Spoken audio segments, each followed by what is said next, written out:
I'd like to call the Maumelle City Council meeting to order. First order of business is invocation and pledge of allegiance. If you'd all please rise, I'll lead us in that. Our most gracious Heavenly Father, we're thankful for this day, Lord, and we're thankful for this community that we serve in, Lord. We'd ask you to be with us and help us make wise decisions that will better our citizens, Lord, and better our community.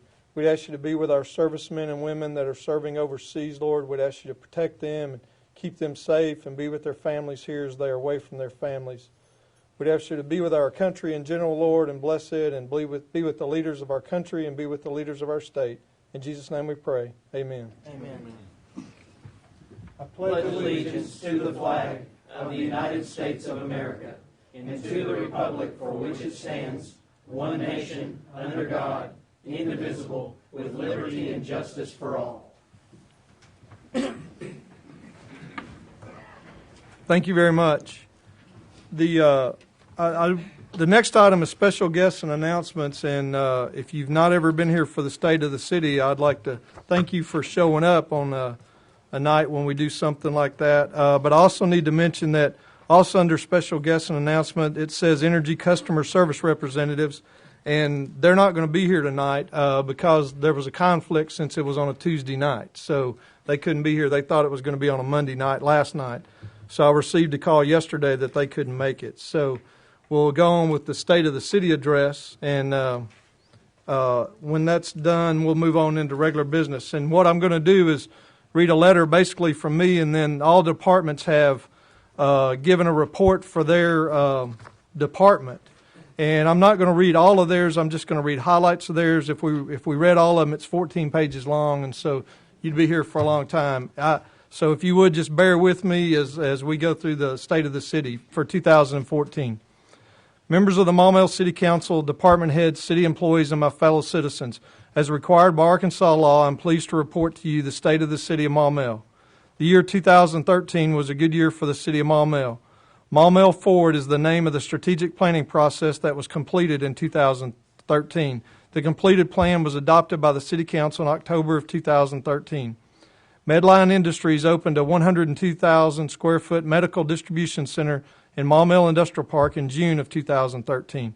Construction was started on a 60,000 square foot building, a portion of which will be home to Sky Zone later this year. Sound Logistics purchased land adjacent to UniFirst on Murphy Drive and will be moving their operation from Counts Massey to the Maumelle Industrial Park. Southern Star purchased land on Lewis Nelson Drive across from Frosty Ear and will be relocating to Maumelle from North Little Rock. Leisure Arts relocated from Little Rock to the newly renovated Little Rock Logistics Center, occupying 200,000 square feet of the facility. Residential development continued to expand in Maumelle with the opening of a new phase in 2 existing subdivisions. Residential permits were exactly the same for 2013 as they were in 2012, with 76 homes being started. The City of Maumelle had an annual operating budget of just over $11 million, with general fund reserves of more than $6.16 million. This is well beyond the mandated amount of holding 20% in reserves. Street fund reserves are currently at $3.42 million. The overall financial condition of Maumelle grew stronger during 2013. While the overall revenues in the general fund decreased by $1,943,449 as compared to 2012, expenses were held below the budgeted expenses and only increased by $13,749, resulting in an increase in the fund balance of $181,635 for the year. The street fund balance increased by $143,652. The sanitation fund had a $114,519 increase in revenues and a decrease of $34,201 in expenses during the year. There was an increase in the sanitation fund retained earnings of $445,551 during 2013. The city sales tax collection was over $2,113,000 in 2013, which was an increase of $100,000 from the previous year. The county sales tax collection was $3,478,325, which was a decrease of $7,484 from the previous year, indicating a stable economy. The Maumelle community is blessed to be supported by a staff that cares about the needs and concerns of the citizen. City employees do their best to provide services that place the utmost importance on the ultimate customer, the citizens of Maumelle. From the police department to the fire department to the animal services department to Parks and Recreation Department, our goal is to serve the citizens in the best and most efficient manner. Maumelle is an exceptional community with a future that is bright as ever. As we initiate our Maumelle Forward plan for the community, we will be building on the past accomplishments to make Maumelle the best living in America. Thank you for allowing me to serve as the mayor of this wonderful community. The city staff and I welcome your comments and suggestions. Sincerely, Mike Watson, City of Maumelle, Mayor. And as I stated earlier, I have departmental summaries, and so we're going to read some highlights of those as we go through the rest of the report. Animal Services. Animal Services received and managed 17,000 points of contact in 2013. Over 4,000 visitors came to the shelter in person to look at or adopt animals. The adoption rate was 85%, which is outstanding in the state, region, and national average comparison. The domestic pet euthanasia rate was 11% in Maumelle. The remaining percentage was attributed to wildlife euthanasia. The total intake for domestic animals was 824 during the past year. This is the first year that Maumelle area has faced the rabies virus close hand. 5 skunks tested positive within the general area. Only 1 was from inside the actual city limits. Any exposed pets were placed under the state requirements of the Rabies Control Act and placed under the proper required quarantine restrictions. Animal Services staff responded quickly and safely to attempt to keep this deadly virus out of Maumelle human and pet population. City Attorney's Office. In 2013, there were no cases in active litigation on behalf of or against the City of Maumelle. The City Attorney's goal has always been to zealously defend or pursue the interests of the city as determined by the administration and the governing body in such a way as to limit any financial exposure for the City of Maumelle to achieve the goals of the city at large. The City Attorney prosecuted all cases held in Maumelle District Court and served as a special prosecutor in North Little Rock District Court in cooperation with the North Little Rock City Attorney's Office. City Clerk's Office. On May the 20th, the Maumelle City Council passed ordinance number 818 regarding door-to-door solicitation. This ordinance requires drivers and supervisors who had not previously submitted to a criminal background check to do so before conducting any solicitation in Maumelle. Anyone who fails to do so will be guilty of soliciting without a permit. Also included in the ordinance is language indicating that the cost of the criminal background check shall be borne by the applicant for the permit and must be tendered with the application for the permit. These changes were introduced to the council in joint effort by the clerk's office and the police department. On July the 1st, the Maumelle City Council passed Ordinance 820 establishing a no solicitation list. Similar to a do not call list, solicitors or peddlers unless invited are prohibited from soliciting at an address appearing on the no solicitation list or at any residence in the city of Maumelle upon which there is posted at the entrance a notice which says no solicitation or similar wording. This list is maintained by the clerk's office.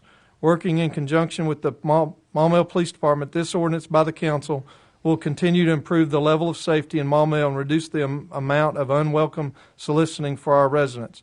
Another significant accomplishment in 2013 was the implementation of an audio-visual system in the council chambers. After soliciting help from 2 local companies and receiving a great deal of input on the project from the council, a formal request for proposals was put out. During that time, the council received a generous offer from State Representative Mark Lowry offering to pay for the project with state GIF funds. After a great deal of effort on the part of many, the City Council and other meetings are now video recorded and placed on the city's website where the public can view them. This has added to government transparency and will be a great service to Maumelle residents. Code Enforcement and Permits Department. In 2013, the Code Enforcement Permits Department issued 1,273 permits and received revenue of $213,460. Revenues were up 29% versus the previous year, primarily because of a large multifamily and industrial construction projects. The Villa at River Point Apartments, Medline Medical Distribution Center, Leisure Arts, and Maumelle Youth Storage were the largest contributors. The enforcement of Maumelle City Code requires an unfaltering effort and an increasing difficult proposition. Staff issued 2,338 requests for compliance, tags, and dispensed 48 citations to appear in court. These numbers have increased each year over the last 5 years. Staff has made great strides in the exterior maintenance of foreclosed and abandoned homes. Community and Economic Development Department. The following occurrences are some of the highlights in economic development in Maumelle during 2013. Medline Industries, the nation's largest privately held manufacturer and distributor of medical and surgical supplies, opened a 102,000 square foot distribution center in the Maumelle Industrial Park, next door to Fresenius Medical Care North America.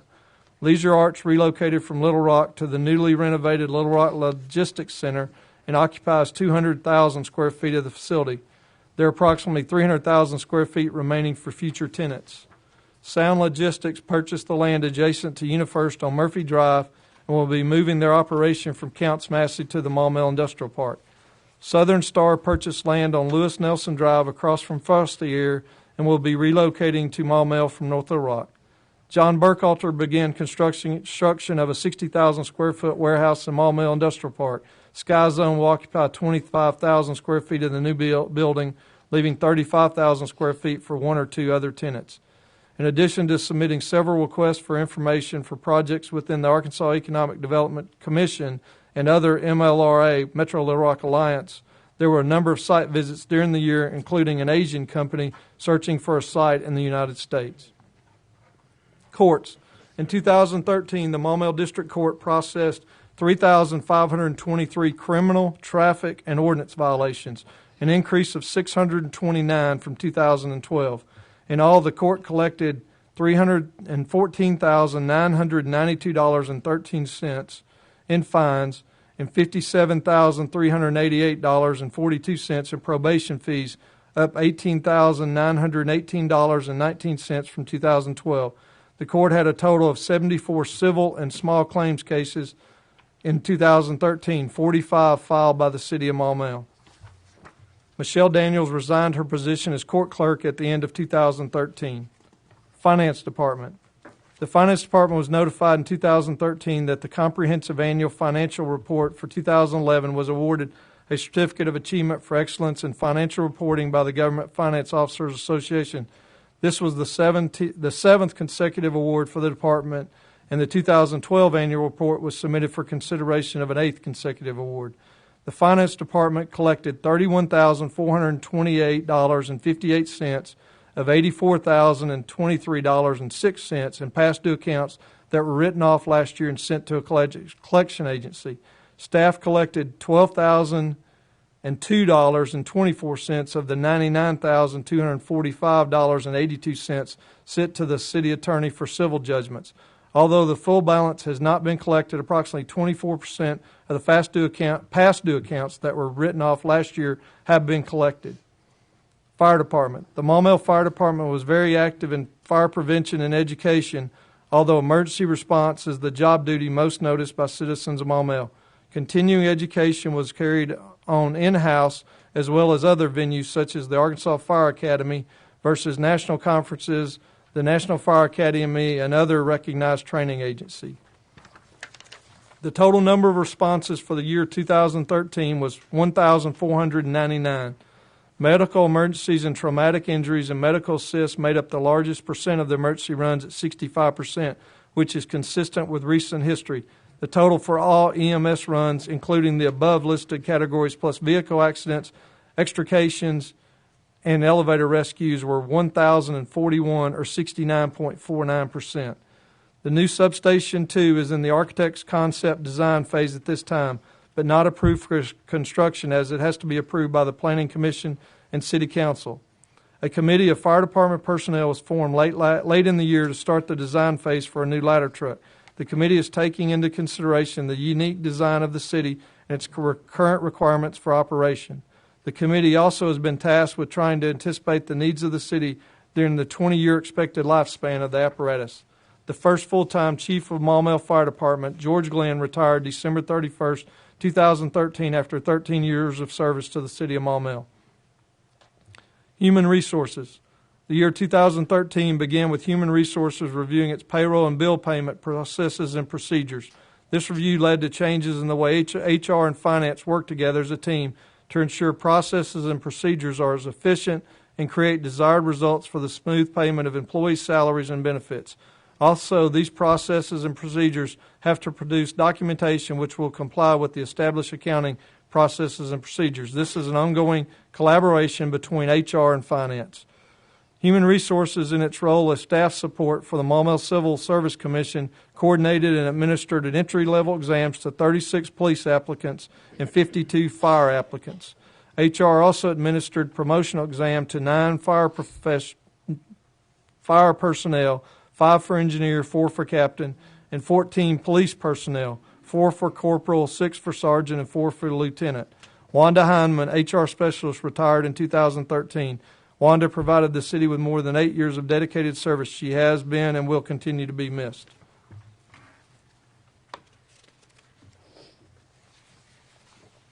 Parks and Recreation. The Jess Odom Community Center continued to maintain its building usage. With facility rentals and activities held inside, the center was seldom without activity. The health club and fitness membership continues to increase year after year.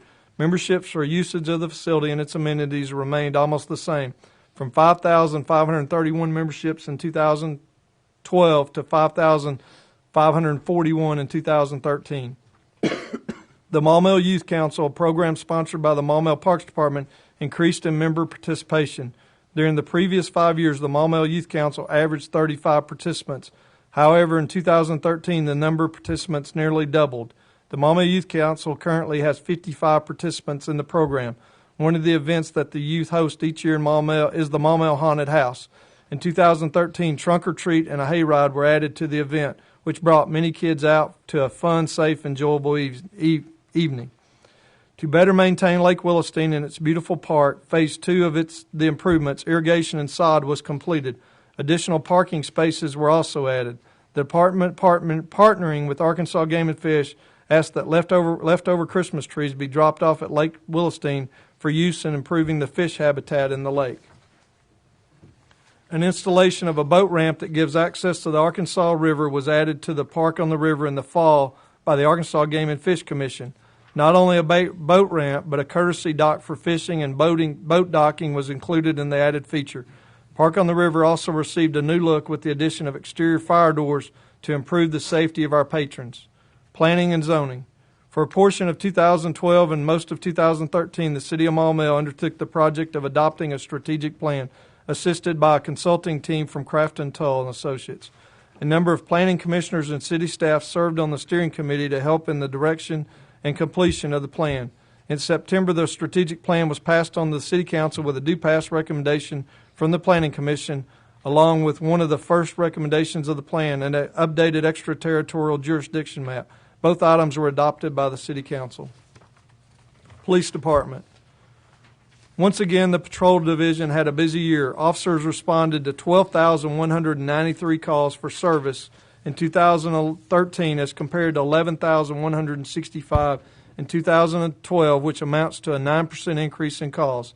Of note, almost 21% of Police Department's personnel time was spent assisting Maumelle community members in non-enforcement capacity, which is approximately a 2% increase from 2012. Police officers issued 3,550 citations and written warnings in 2013 as compared to 2,847 in 2012, which is approximately a 23% increase.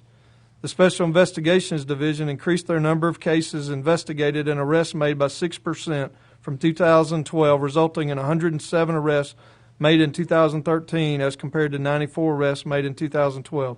The number of complaints concerning narcotic-related offenses and non-narcotic-related complaints increased significantly during the year 2013.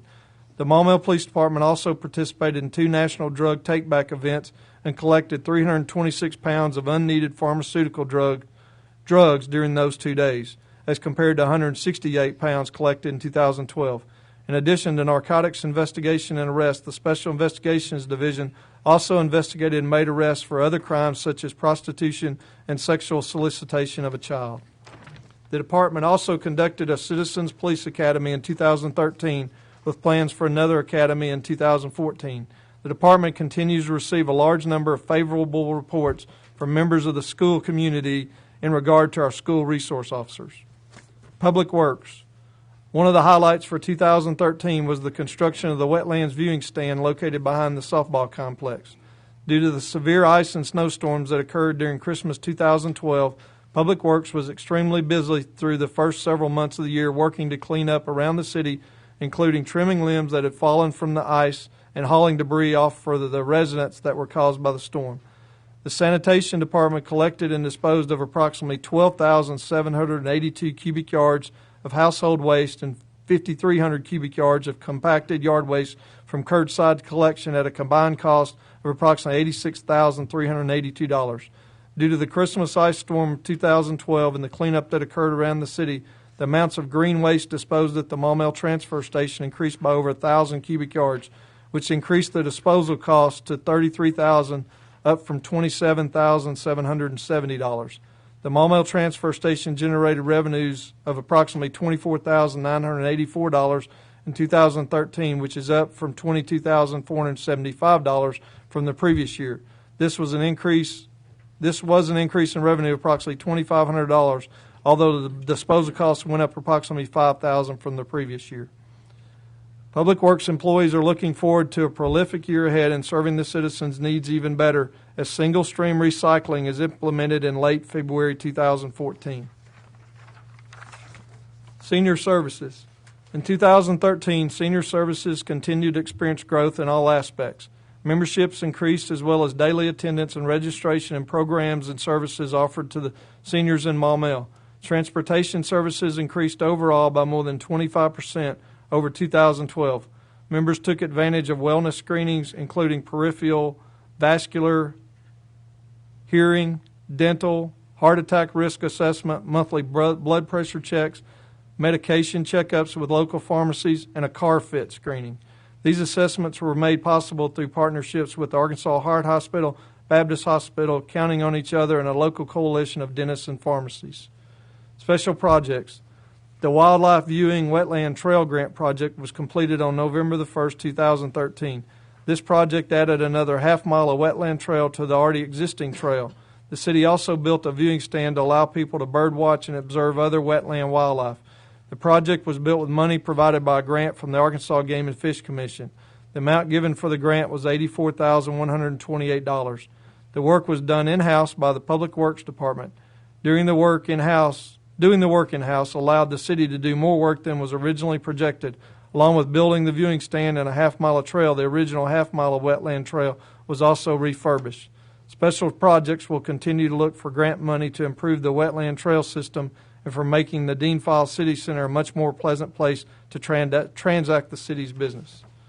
That concludes the State of the City report.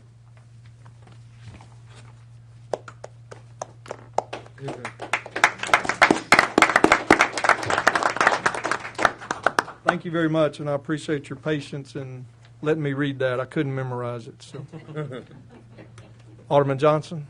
Well, I would like to compliment all of the department heads that work for the mayor and what a great year it was and all the things that we've accomplished and everything. I'd just like to make a statement to that effect. And, hey, without the department heads that do it or get it done, it wouldn't happen. Thank you very much. And the mayor leading them, too. They do a great job on their own, too. So, yeah. If there's nothing else on State of the City, the next item will be the approval of the minutes of the February 3rd regular meeting. You have a copy of those minutes in your packets. I move we approve them. Second.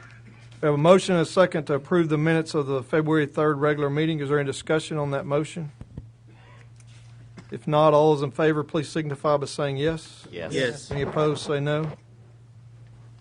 Next item is public comment. And at this time, we'll take public comment on items that are not on the agenda. I have 4 public comment cards, and 3 of them are on ordinance number 843, and one of them is not. So we will take the one that's not on the council agenda items first. Mr. Jerry Poole.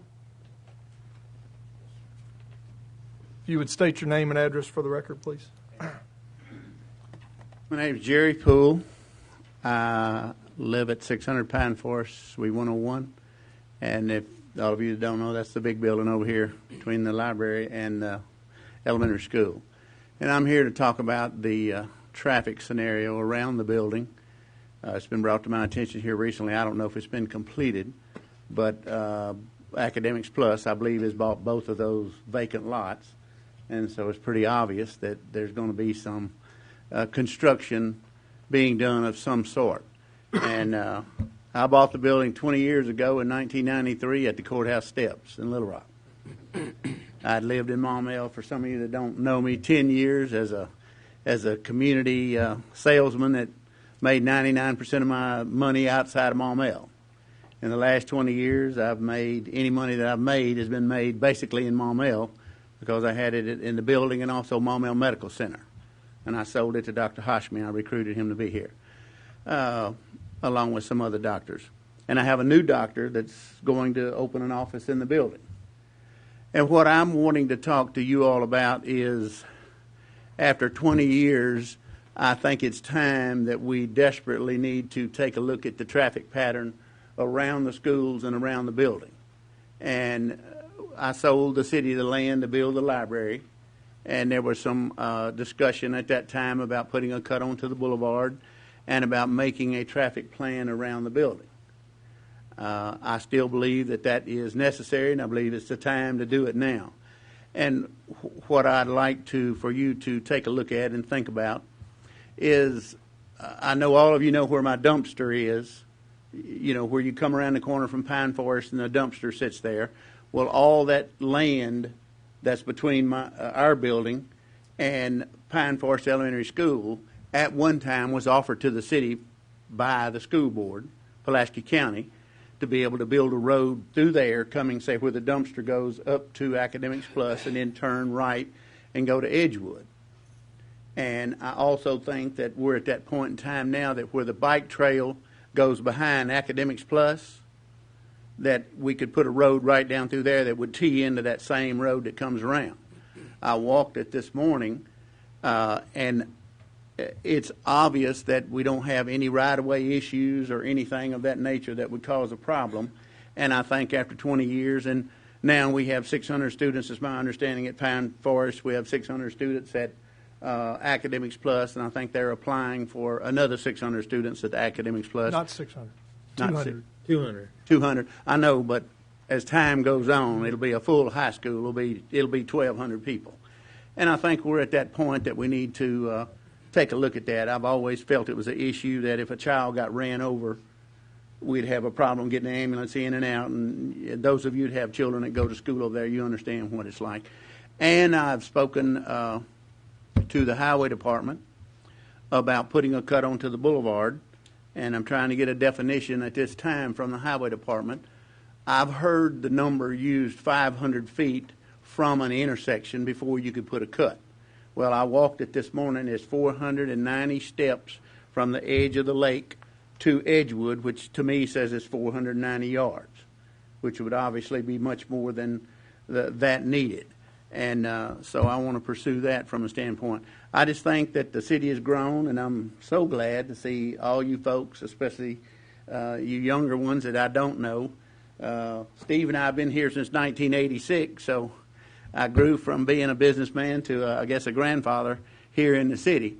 And I would like to say that I thank you all for all the service that you give to the city. I know what it's like to attend these meetings, and I know what it's like to be in these meetings, and I know how hard it is to make those decisions, but I'd ask for your consideration and to move forward. Let's try to resolve this thing, and I think it would make, we have vacant land, and I think it's time to put this plan together and solve that problem.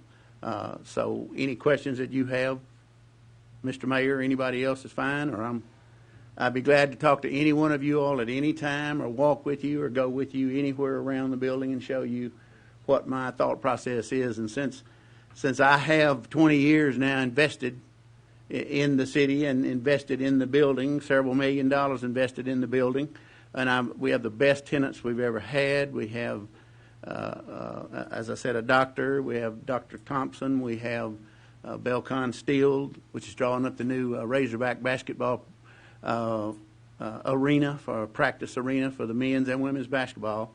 and they've been with me for 20 years. Dr. Thompson's been with me for 20 years. And so we got good folks over there. And I think, I don't know if I'm right or not, but I believe that Pine Forest, 600 Pine Forest Lakeview Place building is the only tax-paying entity in that whole subdivision. I don't think schools pay any taxes, property taxes. I don't think the library pays any property taxes. But we've paid somewhere in the neighborhood of $500,000 in the 20 years that we've been there, myself and the other owners. And so I'd entertain any questions or any meetings you want to do. Alderman Johnson. For those of you that might not understand, the problem is the people that let off at Pine Forest School tend to want to drive through his parking lot. The people that let off at the charter school want to drive out his parking lot, and it's been a problem. The mayor's had to fight with this for years, and guess what? The mayor before him probably fought the same problems.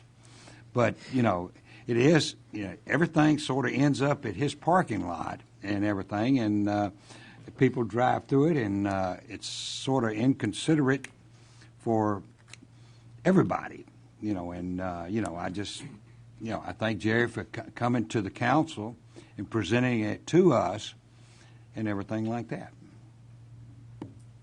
And, we have a lot of parking from the fishing folk. I mean, you know that. We don't mind them parking there, but it's all the trash. It takes 2 hours to pick up all the trash of what they brought fishing and decided just to leave. But I will say that the city's done an excellent job on cleaning it up, but it's still, they can't clean up our parking lot. The charter school also only bought the property that's west of your building. The property that's adjacent to the lake is still owned by Waller Investments. So, Okay. yeah. I was not aware of that. I just Yeah. knew that they surveyed all of it. Right. So they bought that. They would only sell the portion that's across the road from the library. Well, when I asked Rob about it, he said, well, we're talking about building a parking lot. But I seriously doubt if we're talking about putting a high school over there, that it's going to be just a parking lot. And, that would just feed everything there. And with the plan I'm talking about going, I don't know if some of you were here when Cafe Valencia was here. Well, I own that as well, where the cafeteria is now for the school, but going right down through there and making a T that one part went that way, and they would be not coming through our parking lot. And it'd give both schools an additional ingress and egress and safety vehicles an ingress and egress at that time. Okay. Thank you, Mr. Poole. Thank you. Thank you. Okay, the next, since like I said, I've got 3 more public comment cards, but we're going to hold those till we get the first reading of ordinance number 843. Next item is the financial statement review. You have a copy of the financial statements in your packet. Are there any questions or comments on that? Ms. Thompson is here to answer any questions.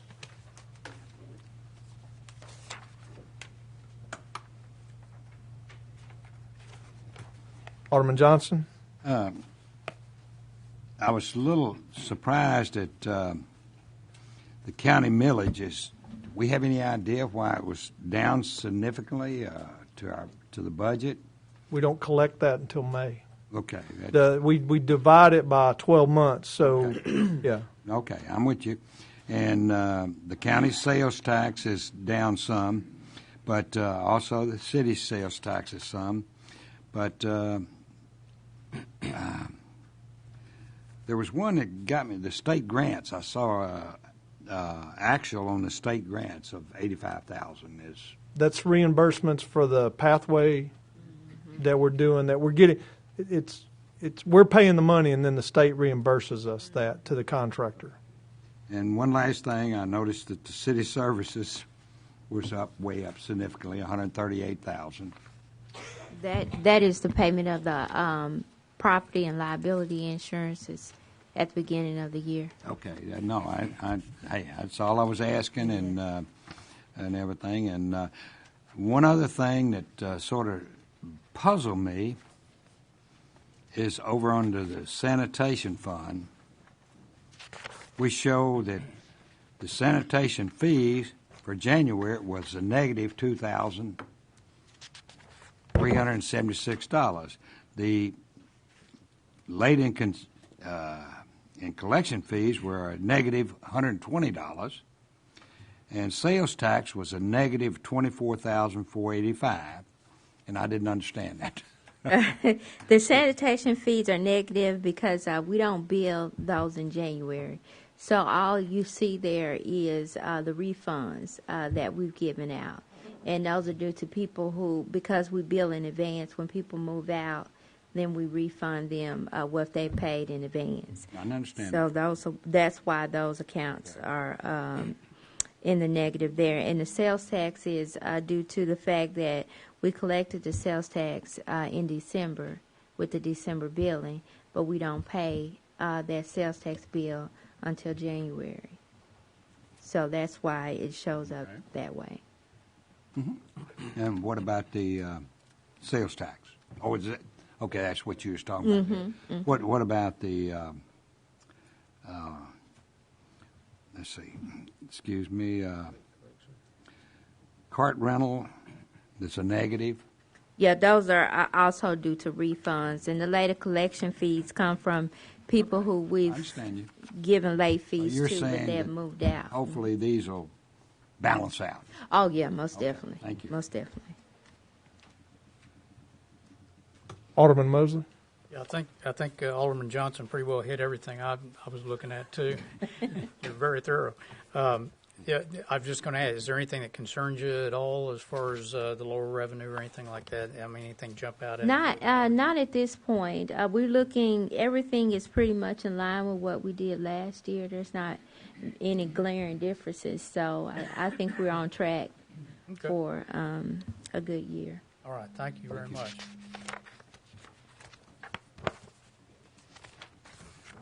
Yeah, actually, we collected 71,000 more in millage in January than we did last year, so we're better off in that respect. So, okay, if there's not any other questions, I'd entertain a motion to adopt the financial for January 31st. So moved. Second. It's been motioned second that the council adopt the financials for January 31st. Is there any discussion on that motion? If not, all those in favor, please signify by saying yes. Yes. Any opposed, say no. Motion passes.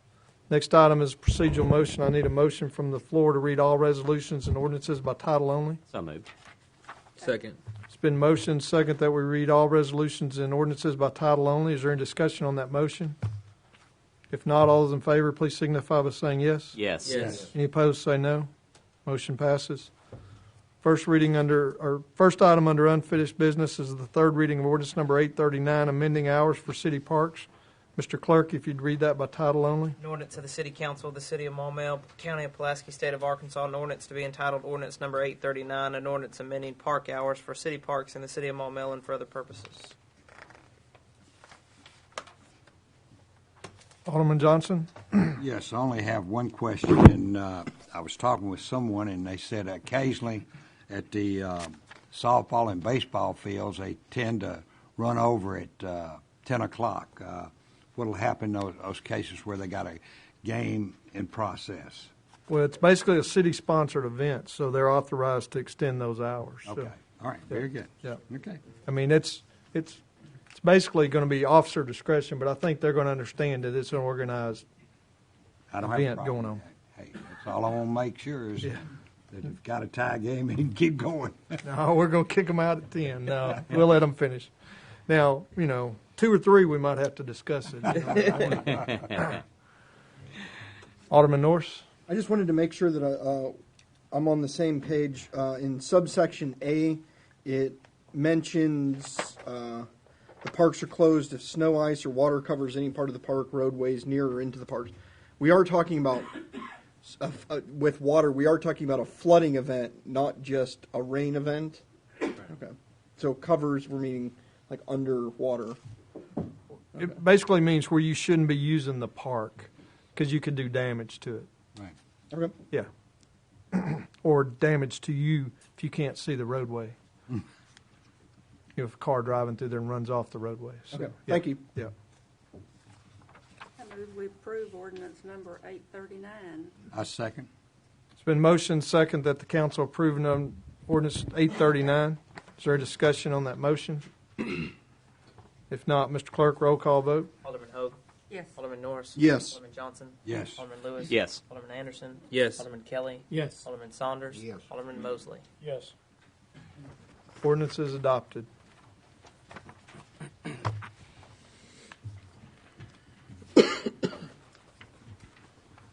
Next item is third reading of ordinance number 840 regarding placement of subdivision signs. Mr. Clerk, if you'd read that by title only.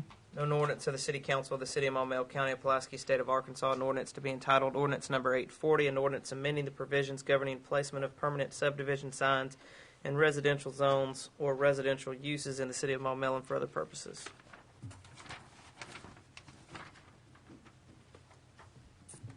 I move we approve ordinance number 840. Second. It's been motion second that the council approve ordinance number 840. Is there any discussion on that motion?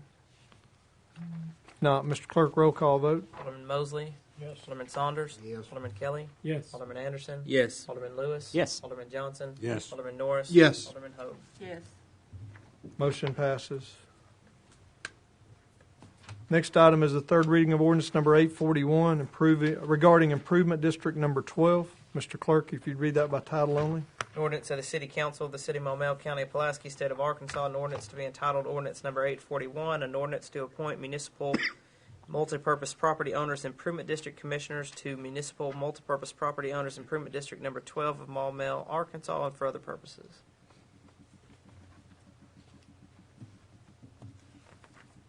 Move we approve ordinance number 841. Second.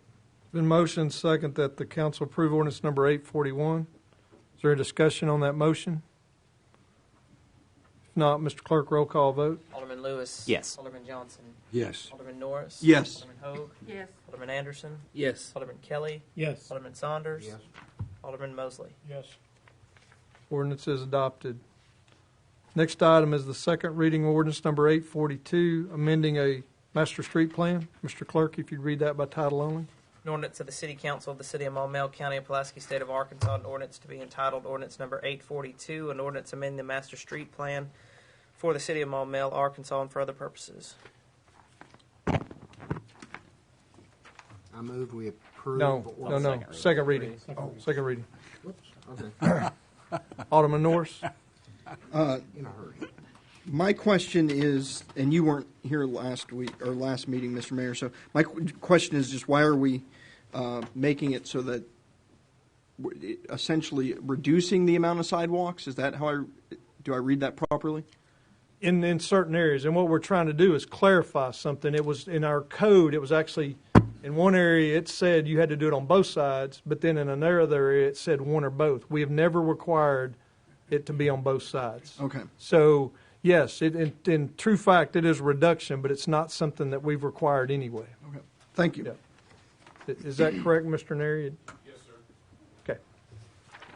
Alderman Johnson. Just a question of curiosity.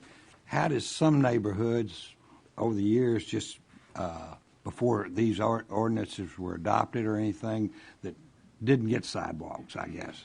Well, a lot of times developers, and initially the original developers of Maumelle, they wanted pathways in the rear of the lots instead of in the sidewalks at the street edge. Some people consider them safer because you don't have kids and all that walking adjacent to the roadways. And a lot of times the developers have asked for, sidewalk or pathways in lieu of sidewalks, and so that's been always the contention. But the original development of Maumelle was supposed to be all pathways and very few sidewalks, as you see a traditional sidewalk. Okay. Thank you. Okay, if there's no other questions, this will be on third reading at the next meeting. Next item under new business is Planning Commission appointments. And we actually have 3 positions. 2 of them are for the 4-year terms. Mr. Craig Johnson holds one of those positions, and he's reapplying for his position. Mr. Adrian Green also holds one of those positions. He's applying for his position again. And then we have Mr. Gary Washam and Mr. Ole Morgan that have also applied for this. I will tell you that by email, Mr. Johnson has indicated that he has a meeting at church tonight, and he could not be here in attendance, and wish to let the council members know that. He sent an email to each of y'all and also left a copy of that at your desk. Mr. Neri heard from Mr. Washam this afternoon, and he is a nurse, an intensive care unit nurse, and he got called into work this afternoon, so he cannot be here also for the council to talk to. Mr. Neri, would you like to add anything to that, or? Thank you, Mr. Mayor. Jim Neri, Director of Planning and Zoning. Gary, as the mayor indicated, got called into ICU at St. Vincent's at 5:30 this afternoon, or otherwise he certainly would have been here. Just a little bit about Gary, because some of you on the council I don't think have ever worked with Gary directly. Alderman Hogue has, so has Alderman Johnson. When I came to Maumelle in 2003, Gary was already on the Planning Commission, serving a 4-year term. He served on the Planning Commission until 2009, with one of those terms being as chairman. Gary understands development and construction because he was one of the 2 principals in the villages of New Bedford. I can't stress to you enough how important familiarity with our code and our regulations are in being a planning commissioner. As any of you know who've attended one of our meetings, and particularly the subcommittee meetings, it can be quite complicated. So the more knowledge that you have about this city and about how that code book functions into it, the better planning commissioner you will be. Thank you, Mr. Mayor. Thank you, Mr. Neri. And I think I failed to mention that Mr. Johnson and Mr. Green are currently on the Planning Commission. Mr. Washam, Mr. Morgan are not, but there's a third position that one of our commissioners resigned because they're moving out of the city. And so that's a 1-year appointment. That appointment would go through February of next year, or January of next year, I guess is how they're set up, January. So just for y'all's information, Mr. Green is here, Mr. Morgan is here somewhere. I saw him. Oh, okay. Yeah, he's hiding from me. Huh? So if the council chooses to interview them, we would ask that they step out of the room so that they're not privileged to have the questions. It's voluntary. We can't make you leave the room. It's a public meeting. You can stay if you want to, but we usually, to try to keep it as fair as possible, if the council wishes to ask questions, we'd ask that you step out of the room to give fair consideration to both people that are here. Now, that doesn't help you on the 2 gentlemen that are not here. So I'm sorry. But Alderman Norris? I have a question. When you run for city council, you're running for a seat. Is this just like a choose the best 3 and assign, or are there multiple people running for one seat and only one running for another? Well, typically how we've done it in the past is basically if there's, and we'll use tonight's example, there's 3 positions available, you will vote on 3 people, and the top 3 vote getters would be the people that are chosen. And normally if a person is reapplying, they maintain that same position. Okay. Is how it's been done in the past. And I don't know the positions, but let's say Mr. Johnson is position 4 and Mr. Green is position 5. They would be applying for those positions again. The only way that, I guess you could do it differently is that if one of, and let's just say, for instance, if one of them was not selected and the other 3 others were, then you would have to make a decision then on what positions the 2 new people would fill. But we've never done that in the past. They've never applied for a position. We always have, well, not always. Don't use always. Most of the time you have 2 positions open every year. Every 4th year you only have 1 position open. When position 7 comes up, it's the only one available that's open. But in most years, you'll have position 1 and 2, 3 and 4, 4 and 3, 1 and 2, 3 and 4, 5 and 6 would be available at the same time. But I'm assuming that the clerk, Mr. Clausen, did exactly that. He's got a ballot, and you check. It's got everybody's name on it, and you would check them, and then whoever gets the most votes out of the top 3 vote getters would be the ones selected. Is typically how it's done. You don't vote on position 1 and then vote on position 2. That's not normally how we've done it. We can do it that way if you choose to do it, but that's not how we normally done it. I was just curious on Yeah. how we're going to do it. And then in the event that there is, it's unknown who's going to have the 4-year term and the 1-year term, do we know how we're going to decide that? Probably draw out of a hat's what I would guess. Yeah. I mean, I just wanted to make that's, sure I yeah, understood yeah, that would before. be what I would say, is just let them draw that position, let them draw the positions out. Yeah. Sounds fair. There may, it seems like one candidate I think was just applying for the 1-year term. Oh, really? That's what was indicated. At least that's what I understood with Mr. Morgan, and I guess I understood that also with Mr. Washam. But I didn't see anything in writing on Mr. Washam. I just kind of assumed that was the case. That's what I was trying to find. Okay. In his letter. We could ask. I mean, you may Yeah. both be interested. Is that your intent, Mr. Morgan, since you're here? Okay. A short-term commitment as opposed to a long-term, maybe? Yeah. Okay, all right. I wasn't aware of that. So I guess, and what I would recommend then, if that's the case, we'll do 2 separate votes then, I guess, or do vote for the 4-year appointments and then on the 3rd year. So, yeah. I guess. I don't know. This is new around here, so trying to figure out how to do it. I thought you just explained if we voted and 3 people, the 3 highest vote getters, if Mr. Green and Mr. Johnson were part of the 3, then they would retain their seats. Yeah. And then the 3rd person would get the 1-year term. I thought that's what you said. That's what I said. That is what I said. But I also didn't realize that, I guess that, and here's the problem. Let's scenario, if Mr. Green, Mr. Washam, and Mr. Morgan are selected, now then, you want one of those 4-year positions, you're going to have to put one of the other ones. Well, if Mr. Morgan is saying, well, I only want the 1 year, then that would automatically move Mr. Washam to that position. Mr. Morgan would accept the 4-year if that's what he got. Okay, all right. Well, I mean, I'm... Okay,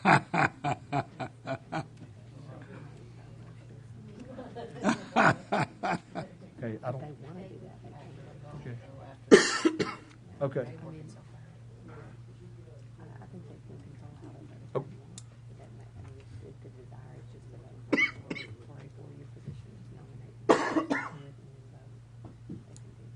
Okay, Madam City Attorney, I'll let her explain what she just suggested. If your desire is to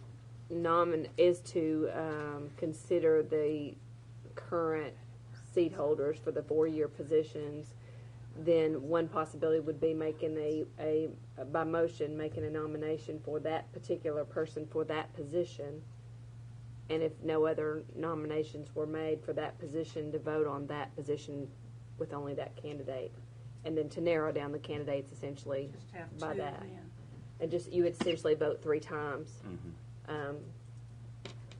But that would be a possibility rather than, I'm not sure. I think it probably rather than pulling, but it being a And drawing would we- sort of scenario would be. Would we be able to do that with a voice vote?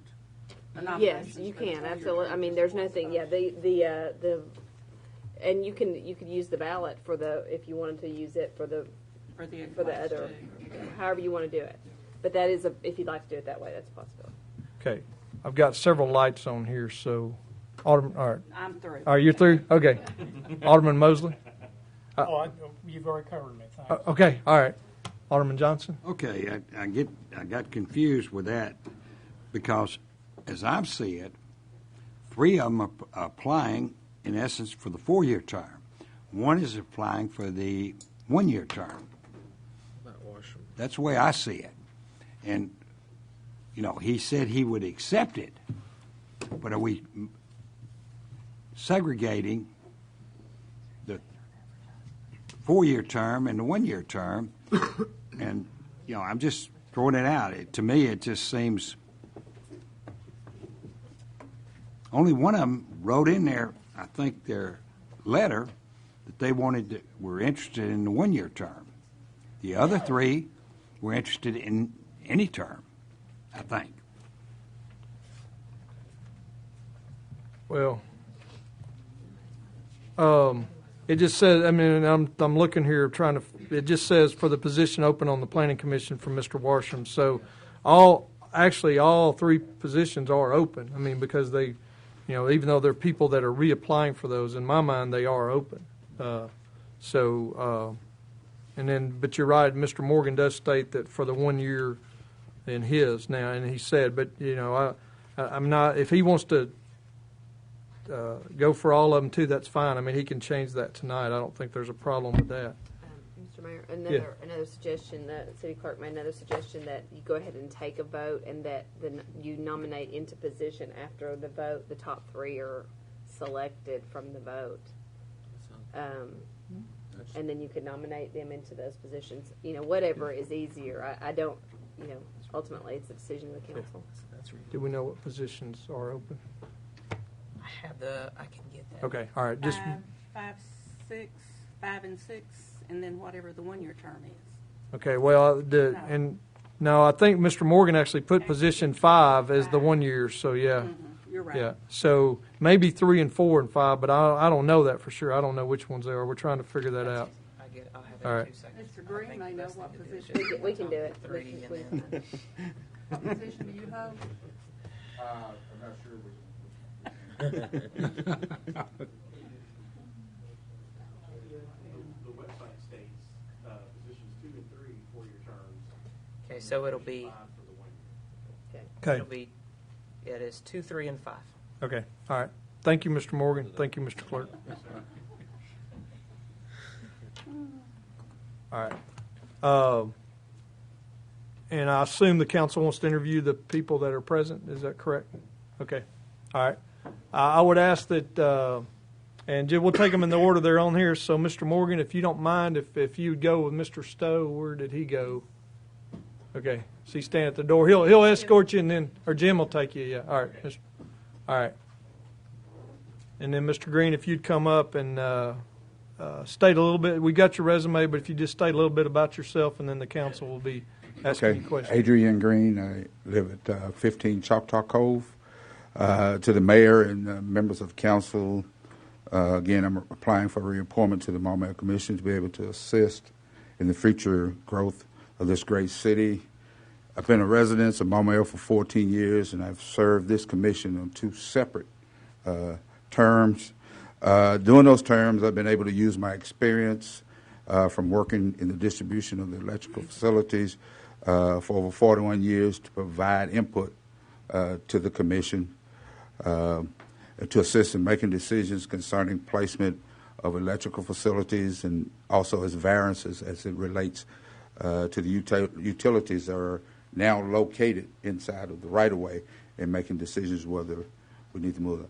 I've also used this position to work with the assigned customer service representative as well as the assigned planning engineer on the electrical provider to communicate upcoming projects. And as I kind of leave my meetings with big plans, I would take them to a planning engineer who is located in my office at Conway now. So I would use that as a communication tool. I've also will use that to let him know what the possibility of that it could affect the current infrastructure of our electrical system. Also, it put me in a position to provide feedback and updates during critical outages on the electrical system to the assigned customer that most of the time, I'm going to say most of the time, can feed that information back to the mayor's office, which I'm sure he gets a lot of calls when these outages occur. With this reappointment position, I can continue to be in that position to help to provide some of those informations. And most of the time, even though I don't serve this area now, I still get a lot of calls from constituents in the area when there's something going on in my office. On occasions, I have received calls from developers for assistance when there's a kind of hang-up in the system. And I can, I'm inside, so I make those calls to the different people to say, hey, we need to help so-and-so or whatever, if there's something hung up in the system. This commission has also allowed me a lot of exposure to the requirements on the development of subdivisions, as well as site and landscape plans and developmental plans, and I would appreciate confirmation from this council for reappointment to the position. Thanks for your vote. Thank you, Mr. Green. Are there any questions? Alderman Saunders? Thank you, Mayor. In the interest of fairness, I'm going to ask everybody the same questions. I always do that. And Okay. the question I'm going to ask you is actually silly, but I'm going to ask Mr. Morgan the same question. How many planning commission meetings have you attended? I probably missed in the 2 terms 2 to 3 maybe. Yeah. Well, Yeah. I have to ask you if I'm going to ask you. Right. Yeah. Yeah. But I mean, I don't know how he would answer that question. Well, we're going to find out. Yeah. I try to make those meetings, and if I miss them, I for sure will notify the director of planning. And really, the only reason that I would miss is there is a disaster of emergency going on, and I have to respond to those. So. Thank you for your past service. Alderman Mosley? I'm going to do the same thing and ask the same question to both.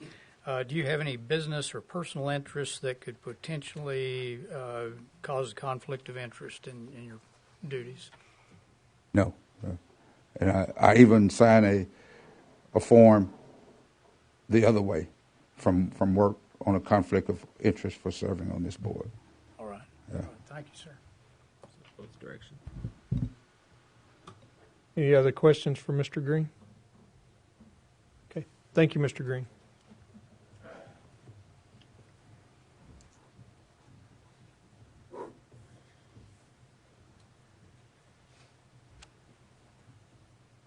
You can stay because you've already heard the questions. You don't. Yeah. You've been exposed. You get to stay, Mr. Green. Yeah. Witness. He's trying to go out the back door. See what he's up to. Yeah, he's going to sneak out. I'm out of here. The Olympics hadn't started yet, have they? Oh.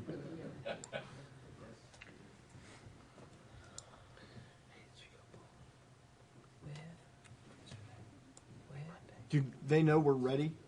Yeah, Jack went to get him. Yeah. It's just a long ways back to the blue room. Mr. Morgan, if you would just state you got a copy of your resume, but in your own words, if you would just state a little bit about yourself and why you desire this position, and then the alderman have a couple of questions for you. Okay. My name's Ollie. I live at 116 Scenic Valley Loop in Maumelle Valley. I've been in attendance of several of these meetings and several city planning commission meetings, and just I'm intrigued with the process. I like to see Maumelle continue to flourish and be an active participant in that.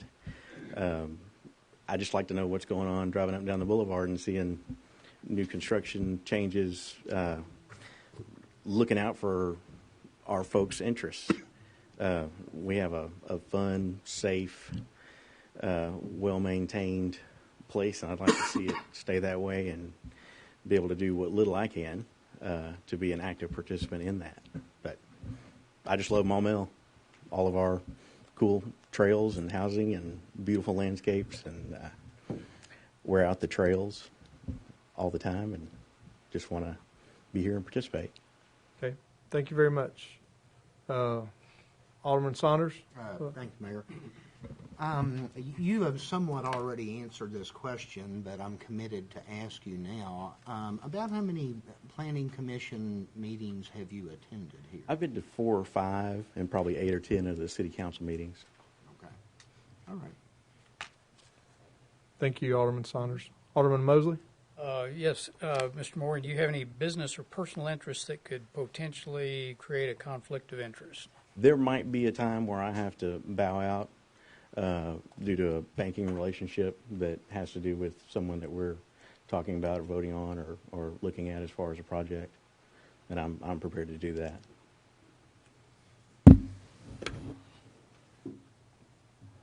Alderman Lewis? Mr. Morgan, I'm going to be speaking kind of in broad terms here, so it's, we kind of stay somewhat vague as well, but this is, I'm going to clunkily work my way through this question. Okay. Sometimes I think with any sort of development in this city, there's always that fine line between balancing between continuity of aesthetics, which we have a community that's very interested in aesthetics, but also a sort of pro-business kind of development attitude.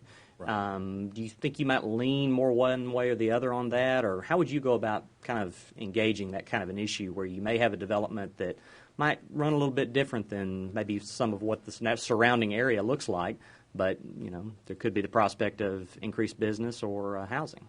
How do you feel about that? I think a careful, measured growth and development that's in accordance with our guidelines, not that there aren't exceptions, because there are. I'd be willing to entertain, all parties, all questions, all exceptions to what we have in place as far as codes and rules and compliance. Let me back up and tell you more about myself for just a second. For the last 10 years, I've been looking at and analyzing complex sets of data on projects and analyzing all those things with the science and the logic held up against a set of rules, a policy, guidelines, things that are very strict in their interpretation. But at the end of the day, we put all that together, and then it turns into something that's very subjective. And there are reasonable exceptions to that sort of thing. I think we're neither a body that would want to rubber stamp all future business projects, nor hamper our growth in a careful, measured way that would be beneficial to this town, keeping safety concerns in mind, access in mind, traffic in mind, those sorts of things. All right. Thank you. Sure. Excellent. Any other questions for Mr. Morgan? Okay. Thank you very much. You're welcome to stay in here now. So, thank you. Sorry we had to banish you, but okay. Mr. City Clerk will distribute ballots, and so basically, just pick your top 3 choices, and then sign, if you would, at the bottom of the sheet. We have to keep these for public record, and if you would, please sign as legibly as possible. And what do you have? You got their names, so just check yes or no, or just check. Yeah, just a check or an Okay. X or anything on that line indicating your top 3.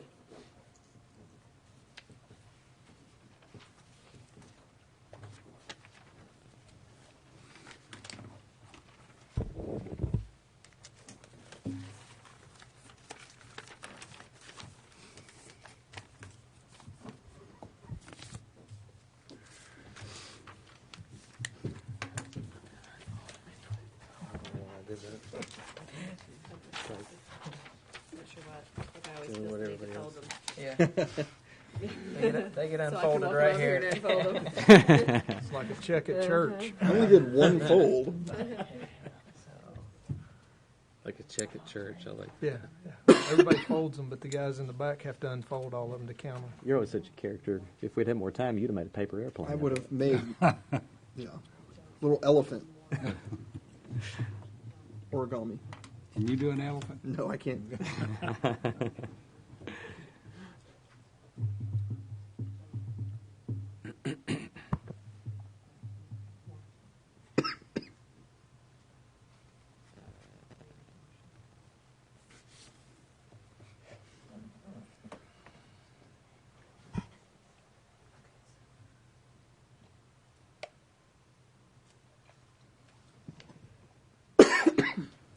You doing it right, Rick? Yeah. Rick gets the first analysis. I know, right? Instantly. So, those are your top 3. Craig Johnson, Adrian Green, Gary Washington. Okay. The top 3 vote getters were Mr. Johnson, Mr. Green, and Mr. Washam. Yeah. And Mr. Morgan is very close, so I would suggest reapplying the next time a position becomes available, and we appreciate you applying for the position and being interested in what goes on in Maumelle. So, yeah, it's very close. So, yeah. And so I guess there's no question on the positions that we would fill then? it's Mr. Green, Mr. Johnson would take over their spots, and Mr. Washington would have the one-year appointment. If that's the will of the council. I mean, Yeah. it's maybe helpful if someone makes that motion. I would make that motion that Mr. Johnson, Mr. Green assume their positions, and Mr. Washington take the one-year position. Okay. Second that. It's been motioned, second, that the council allow Mr. Johnson and Mr. Green to assume their existing positions again, and that Mr. Washington fill the one-year position. Is there any discussion on that motion? Alderman Johnson, did you have you had your light? That was him trying to make. Excuse me. Okay, all right, yeah. Excuse me. Okay. I did have a second, yes, ma'am. Yeah. If there's no other discussion, all those in favor, please signify by saying yes. Yes. Yes. Any opposed, say no. Okay. Moving on to the next item, it's resolution number 2014-09, amending the 2014 street fund budget. Mr. Clerk, if you'd read that by title only. Resolution of the City Council of the City of Maumelle, Pulaski County, Arkansas, resolution number 2014-09, a resolution to amend the 2014 street fund budget. Okay, this is, money was appropriated last year. The funds for the, or not the funds, and the funds were appropriated, but the construction work that's going on at the fuel center for our city fueling station, the tank didn't come in until about 2 weeks ago. So they're just now they've installed the tank, they're installing the pumps and all that. And so basically we're trying to carry the money forward and finish the project out is all we're trying to do here. We're not asking for any more additional money. It's just move it from last year to this year because we weren't able to expend those construction dollars. You're going to see it 3 times. It's the same exact thing because a third of it came out of the street fund budget, a third of it came out of the general fund budget, and a third came out of the sanitation budget. So we're just amending this year's budgets to reflect it's basically a carry forward, if that's what you want to call it, from last year's funds, basically, to finish that project. Move we approve resolution 2014-09. I'll second. It's been motioned second that the council approve resolution number 2014-09. Is there a discussion on that item? If not, all those in favor, please signify by saying yes. Yes. Any opposed, say no. Motion passes. Mr. Clerk, if you'd read resolution 2014-10. Resolution of the City Council of the City of Maumelle, Pulaski County, Arkansas, resolution number 2014-10, a resolution to amend the 2014 general fund budget. I move we approve it. Second. Been motioned second that the council approve resolution number 2014-10. Is there a discussion on the motion? If not, everybody in favor, please signify by saying yes. Yes. Any opposed, say no. Motion passes. Mr. Clerk, if you'd read resolution 2014-11, amending the 2014 sanitation fund budget. Resolution of the City Council of the City of Maumelle, Pulaski County, Arkansas, resolution number 2014-11, a resolution to amend the 2014 sanitation fund budget. I move we approve it. Second. It's been motioned second that the council approve resolution number 2014-11. Is there any discussion on that motion? If not, all those in favor, please signify by saying yes. Yes. Any opposed, say no. Motion passes. Next item is the first reading of ordinance number 843, amending the building permit fees. Mr. Clerk, if you'd read that by title only. An ordinance of the City Council of the City of Maumelle, County of Pulaski, State of Arkansas, an ordinance to be entitled Ordinance Number 843, an ordinance amending building permit fees in the City of Maumelle and for other purposes. Alderman Mosley. Yeah, let me just give a quick overview of what I'm doing here, and then we can move on to public comment or whatever. This was something we discussed a little bit in our budget meetings, and I think the mayor had kind of done an estimation on the effect of raising the permit fees to the same level of Little Rock, of being about $18,000 annually, if I remember correctly. It's a rough estimate based on the houses that we did last year. So yeah, and but we didn't go by every item, but it was just a rough estimate that the building and permits section had prepared. Yes. Okay, and that would So the idea is to get this up. Now, I wanted to include other categories of residential housing in this, of new construction, but it was going to be quite a process to dredge that information out to what it would do. So what I've done here, and thanks to the city attorney Davis here helping me out, this ordinance here would just raise it for new construction on one family dwellings and duplexes is all this would do here. And it would raise building fee by 2 cents per square foot, electrical fee by a penny, plumbing fee by a penny, HVAC fees by a penny. I just kind of did a rough calculation. I'm assuming my calculations are correct. On a 2,500 square foot house, it would equate to about $125. If my math isn't right, somebody hit me. Additional? Yes. That would be the effect on a $2,500 house.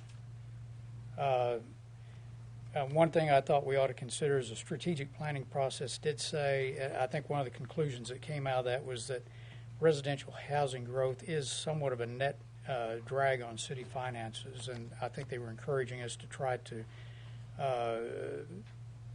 generate more commercial property and that sort of thing. So in a way, this would raise our fees. This would give us a little bit more income and be in line with really what we heard out of the strategic planning process.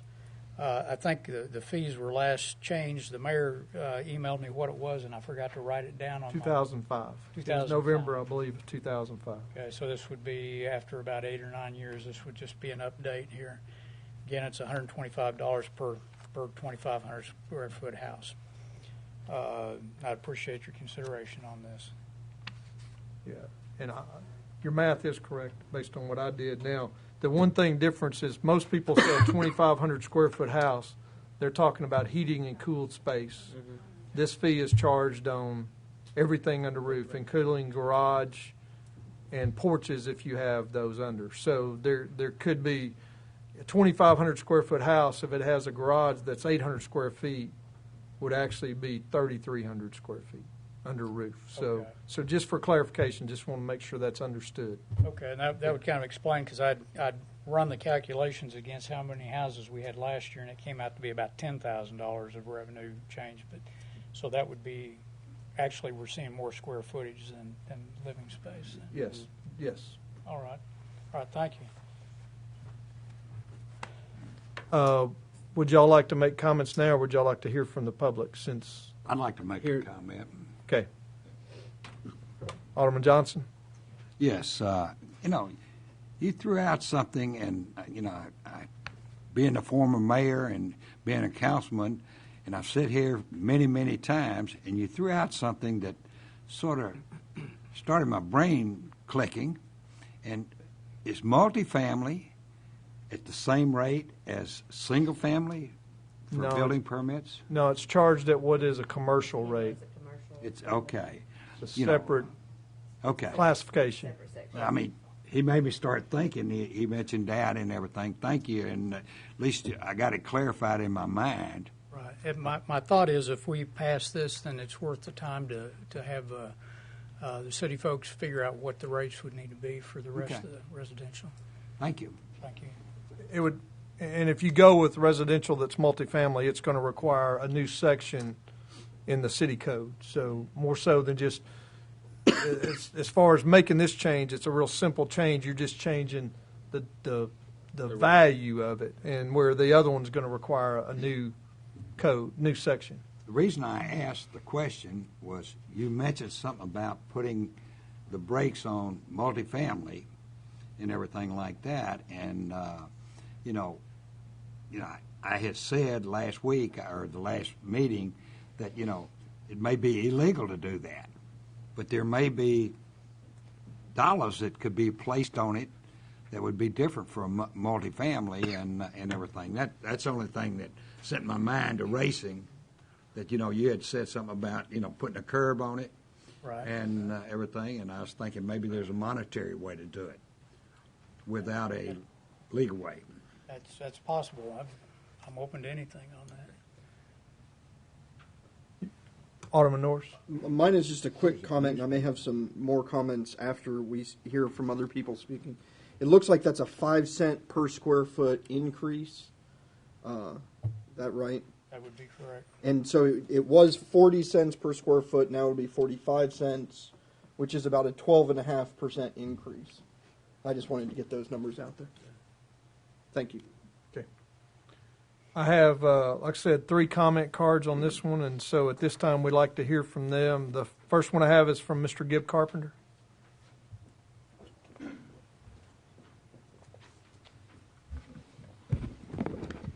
Gibb Carpenter, 123 Osage Drive, Maumelle. And if y'all indulge me, I think on this one it'll do better if I read it. I'm not here tonight to either oppose or support this ordinance. Frankly, I was out of state all of last week and only became aware of it yesterday. My purpose this evening is to educate and to hopefully set the record straight on the process of residential development and home building. Excuse me.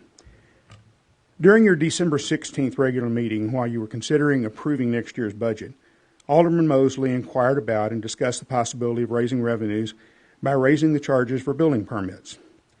In response to the mayor's review of the discussions, Alderman Mosley took exception that the cost of permits would be passed on to home buyers and suggested it would come out of the hides of the developers. That's a quote.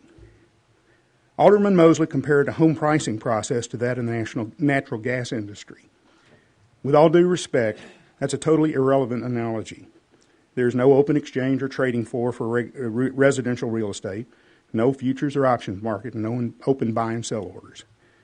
As a developer that works regularly with home builders, I want to correct Alderman Mosley on this matter and to inform any on the council that are unaware what the reality of the process actually is. First, developers don't buy building permits, so I don't have any direct skin in this matter. Builders buy building permits, among other things, for construction of new residential homes. Builders build homes on a cost-plus basis. That's the actual cost plus either a fixed fee or a percentage markup. Builders have to do that to make a profit and stay in business, and lenders insist on it or insist on seeing a margin before they'll approve a construction loan. In home building, just as in real estate development, when costs go up, the price has to go up. It's easy to understand that if materials like lumber, electrical, flooring, and sheetrock go up, that cost has to be built into the price of the new home. The same is true of the cost of money, interest, and the fees and other services that have to be paid by the builder and recovered along with his fee and margin. Honestly, the increase proposed here is modest, approximately $125 on a 2,500 square foot home. We all have the same math. As of this meeting, I really don't know, well now I do know, when the last increase occurred and how much it was.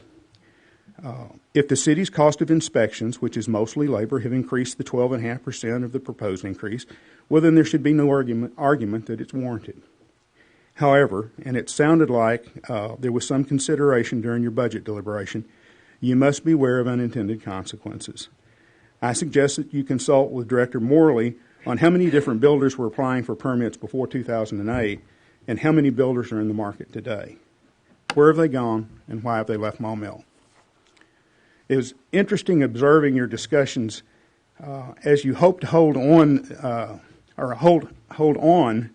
for a revenue raise after the next census. But is there really a consistent pro-growth attitude on this council? I will agree with Alderman Mosley on one point. There is a market. Buyers and builders shop and compare, and they're aware of cost and prices. Maumelle competes with Little Rock, North Little Rock, even Conway, Bryant, and Cabot, and others that certainly do want to grow, increase their revenues, and secure their future in the ways that real estate economists Ann Richter advised us in our strategic plan that we must. So once again tonight, I'm neither here for or against this proposal, but I wish to remind you as lawmakers that all money does come from the people, and I sincerely hope that your actual agenda is to grow Maumelle. Thank you for your time. Thank you, Mr. Carpenter. Next card I have is from Mr. Jack Wilson. Oh, sorry. Would state your name and address for the record, please. I'm Jack Wilson. My address is 820 Timberwolf Trail in Jacksonville. And I must say that Mr. Carpenter did an excellent job of outlining the situation when it comes to building permits. And there's not a whole lot that I can add to it, except that I would like to remind everybody here that the growth of the residential business in Maumelle is the lifeblood of this community. And I think to try to raise the permit fees up to compete, let's say, with Little Rock, which is the only one that I'm aware of in our whole area that's more expensive than Maumelle.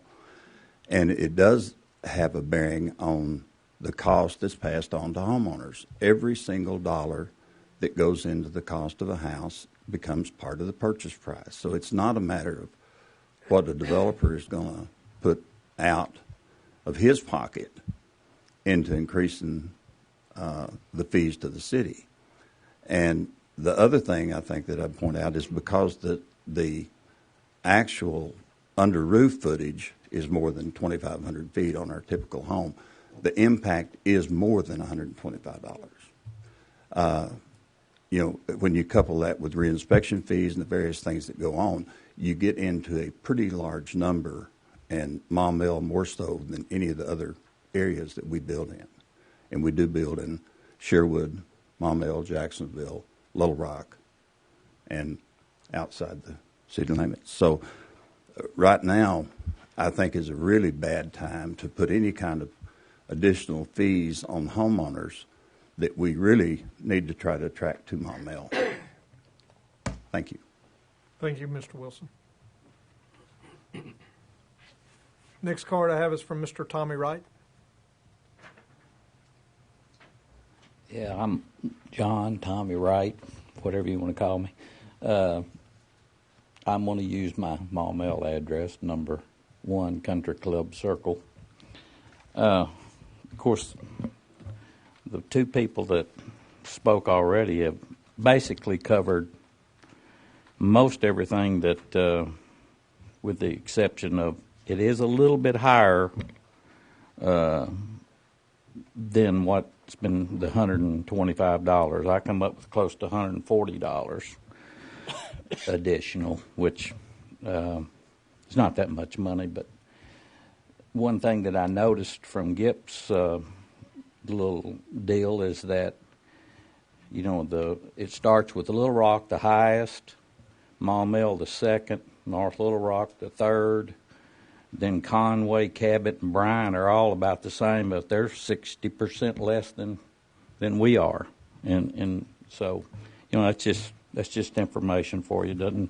I'm not opposed to paying more, with the exception of I've been building out here for 36 years now.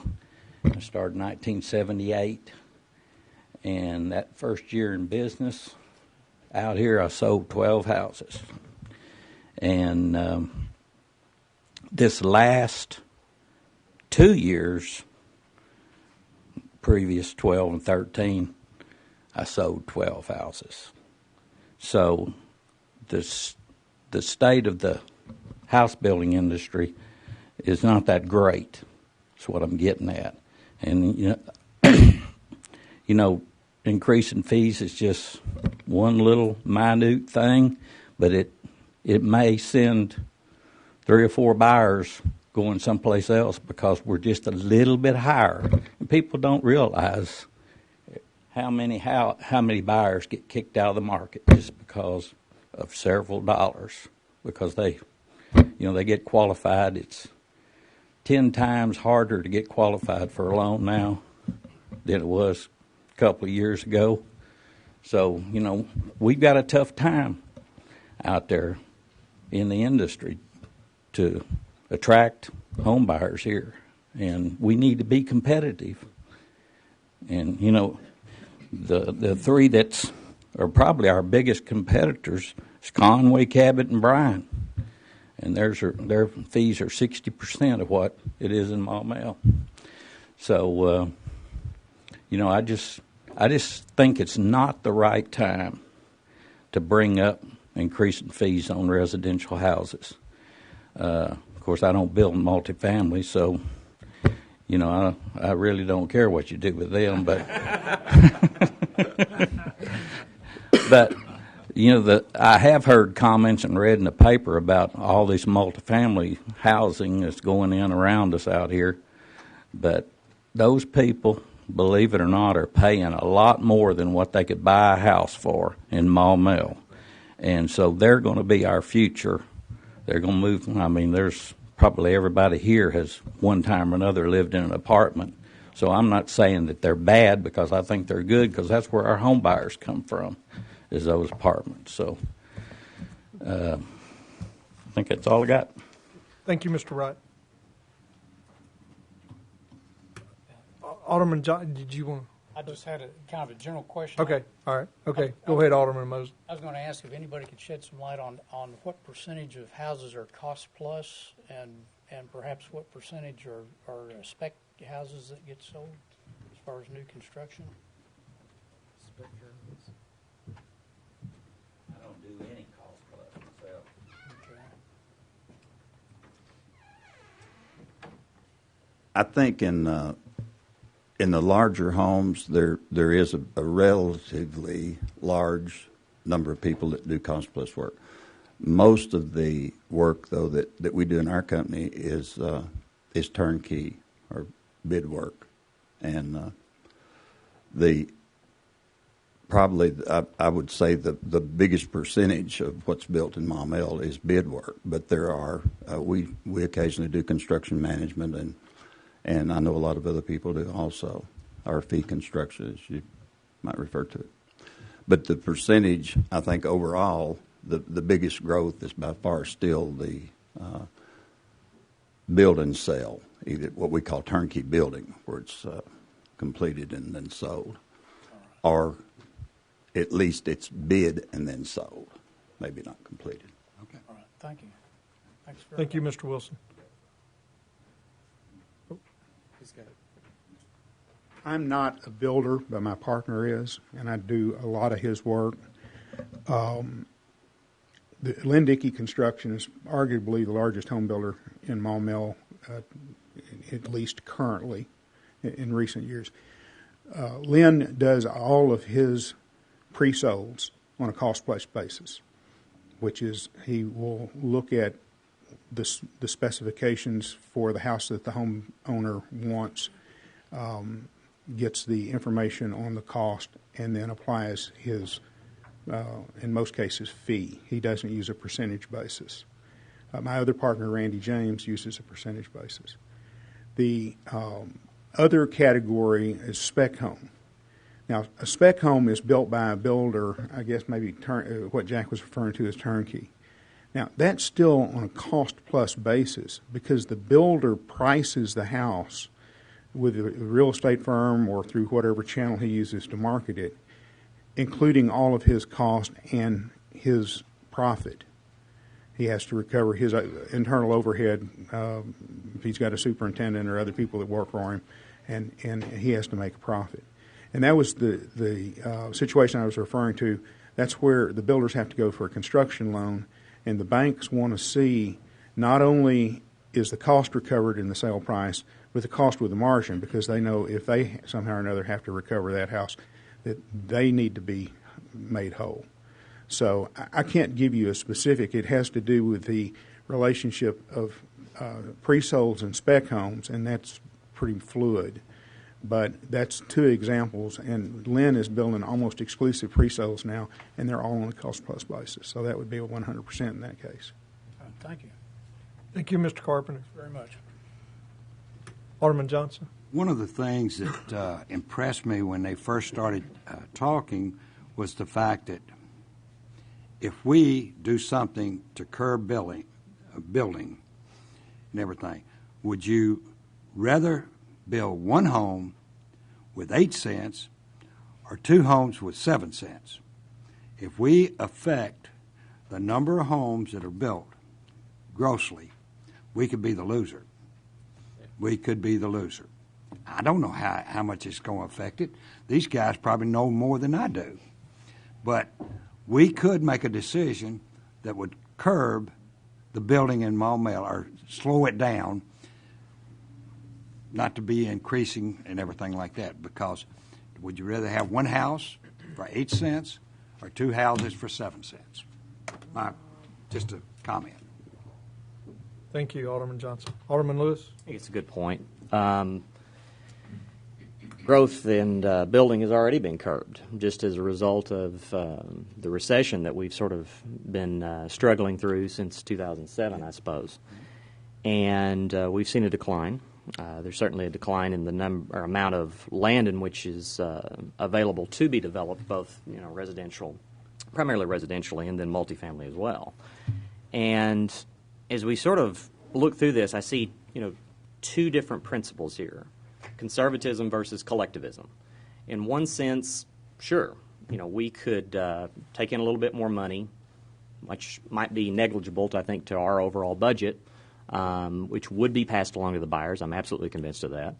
And we have sort of that problem, if you will, which is sometimes a good thing, but you have to balance it very carefully, about the initial cost or the average cost of homes in this area. And Maumelle has been a tough buy for some of the folks throughout the recession. And so, if anything, there's that old adage, you don't want to raise taxes in the midst of a recession. We're finally seeing this doldrums, that we've been in, starting to hopefully abate a little bit. And now we're talking about a small increase, and it is small. I would tend to want to go the other way. I think market forces, you want to encourage the kind of growth that I think this city will continue to need in the long run. And I, rather than sort of aimlessly wandering about right now with this kind of looks like small ball to me, I would want to go the other way with perhaps even reduction of some of these fees. But at the same time, I think that there has been a good point that's been raised, that this community certainly has an appetite that is not always accepting of multifamily. And there's possibly some ways we can look at using fees to sort of reflect, I think, that community interest, which is important. We should listen to that, absolutely. But at the same time, encourage people that want to build a home in Maumelle, that want to live through that tradition of the fine homes that we have built here and to enter into this community, that we send a message that we're coming out of this recession and we want you to do business here. We want you to move here. We want you to put your kids in school here. We want you to pay taxes here as well and be a part of this community. So that's what I would add here. It's, again, do you want to open up the forces of the market, or do you want to sort of curb them, like you said? I would tend to want to open them more, and then we can look at this maybe in the broader context also of what can we do about that multifamily, and that's something that I would like to look at as we go forward. Thank you, Alderman Lewis. Is there any other discussion on ordinance number 843? Okay. If not, we'll move on to the next item on the agenda. Mayor's comments. First off, I'd like to thank Alderman Hogue for serving as. Did you have something? I just wanted to thank these 3 guys for coming in and expressing their opinion, because they introduced us to something I don't think we would all been aware of. It's great that y'all came in. Thank y'all and speaking. Thank you, Mayor. You're welcome. Moving on to Mayor's comments, I do want to thank Alderman Hogue for serving as the President Pro Tem in my absence last meeting, and appreciate that very much. And I hear it didn't go past 10 o'clock. Almost 10:30. You did load us up. Oh, well, you're going to blame that on me, huh? Yeah, we could have put that presentation off until tonight. Oh, well, but then I knew the state of the city was coming up too, so we may have been longer then too. We made it through. Well, good. And I appreciate you very much for taking care of that. I was actually in Honduras on my annual mission trip, and that's where I was at, and so we did a good work down there, and so I appreciate y'all indulging me and allowing me to take that trip. Next item is preliminary cost of bond project surveys. I did talk to people, found out what y'all discussed last time, and I think that actually came up. I was overwhelmed with getting back in here and doing some things, but so we don't have a survey prepared, because I heard there were some people wanting to see a preliminary survey. I don't have that prepared because there's 7 projects, and I did want to bounce something off of you before we went there. but we did get a cost of, if the council so chooses, and this is the task force was never charged with taking a survey of the people. The task force was charged with getting a list of projects to bring back to the city council. That's what I heard very clearly from the council in the summer of 2012 when the original bond projects were brought forward. We need a list of other bond projects, and then we'll do a survey of the citizens and that sort of thing. So the task force was never charged with that survey. They were only charged with bringing a list of projects back to the city council. It's my understanding that the council may want to do a survey of the citizens on those 7 projects that they came back with, and to send out a mailing to 700 mailing addresses in Maumelle would be approximately $3,500. So $7,800. What did I say? 7,800. 7,800 mailing addresses. It'd be about $3,500. That's 2 pages front and back, and includes the envelope that goes out. It does not have a return postage on that to mail back. I mean, it would cost them a stamp to mail it back.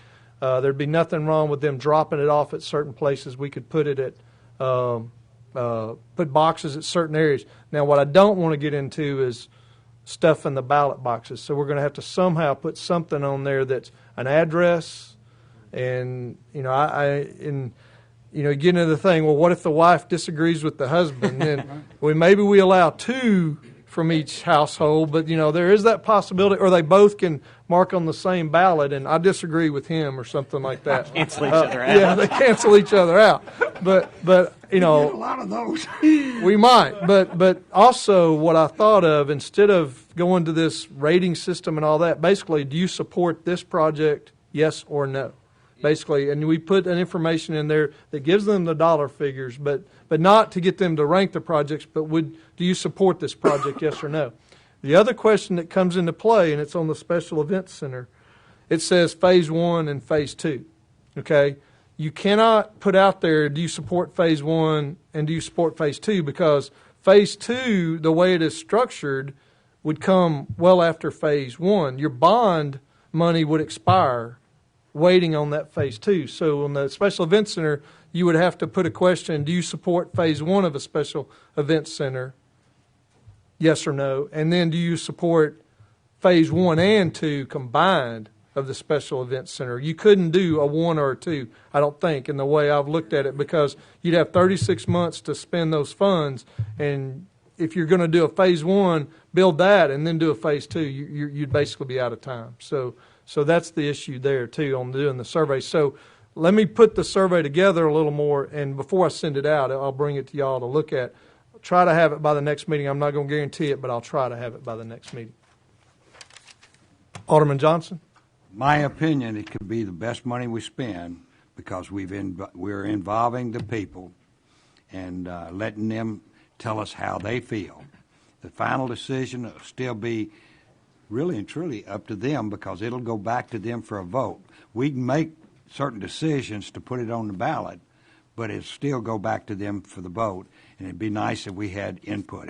$3,500 is a cheap price to pay. We could take it out of reserve or whatever, or add money to the budget or whatever. Well, it would require a budget resolution. Right. It would require that. Yeah. Alderman Hogue? I was going to say, I would really like to see us do one more workshop before we did the survey, so that we could all voice our opinions again. I know there were a lot of questions, and I did kind of encourage some of them to let's move on. It's getting late and a lot of work left to do. Maybe no one else wants to do that. Are you suggesting a council workshop or a workshop with the public? A council workshop. It always would be open to the Right, public. right. But I'd like for us to have a workshop in the Blue Room where we sit around the table and Knock it out. and discuss them. Okay. All right. Alderman Mosley? Yeah, one thing I brought up at our last meeting, and I wanted to ask you if you could do some brainstorming over time to see if there's anything that you foresee on the horizon that we may have some big expenditures, that we may need some flexibility in that the bond money for, for example, if something about the third entrance, if we have to finance a lot of that or something, if a year from now they call and say it's done, you got the money. Okay. Some things like that.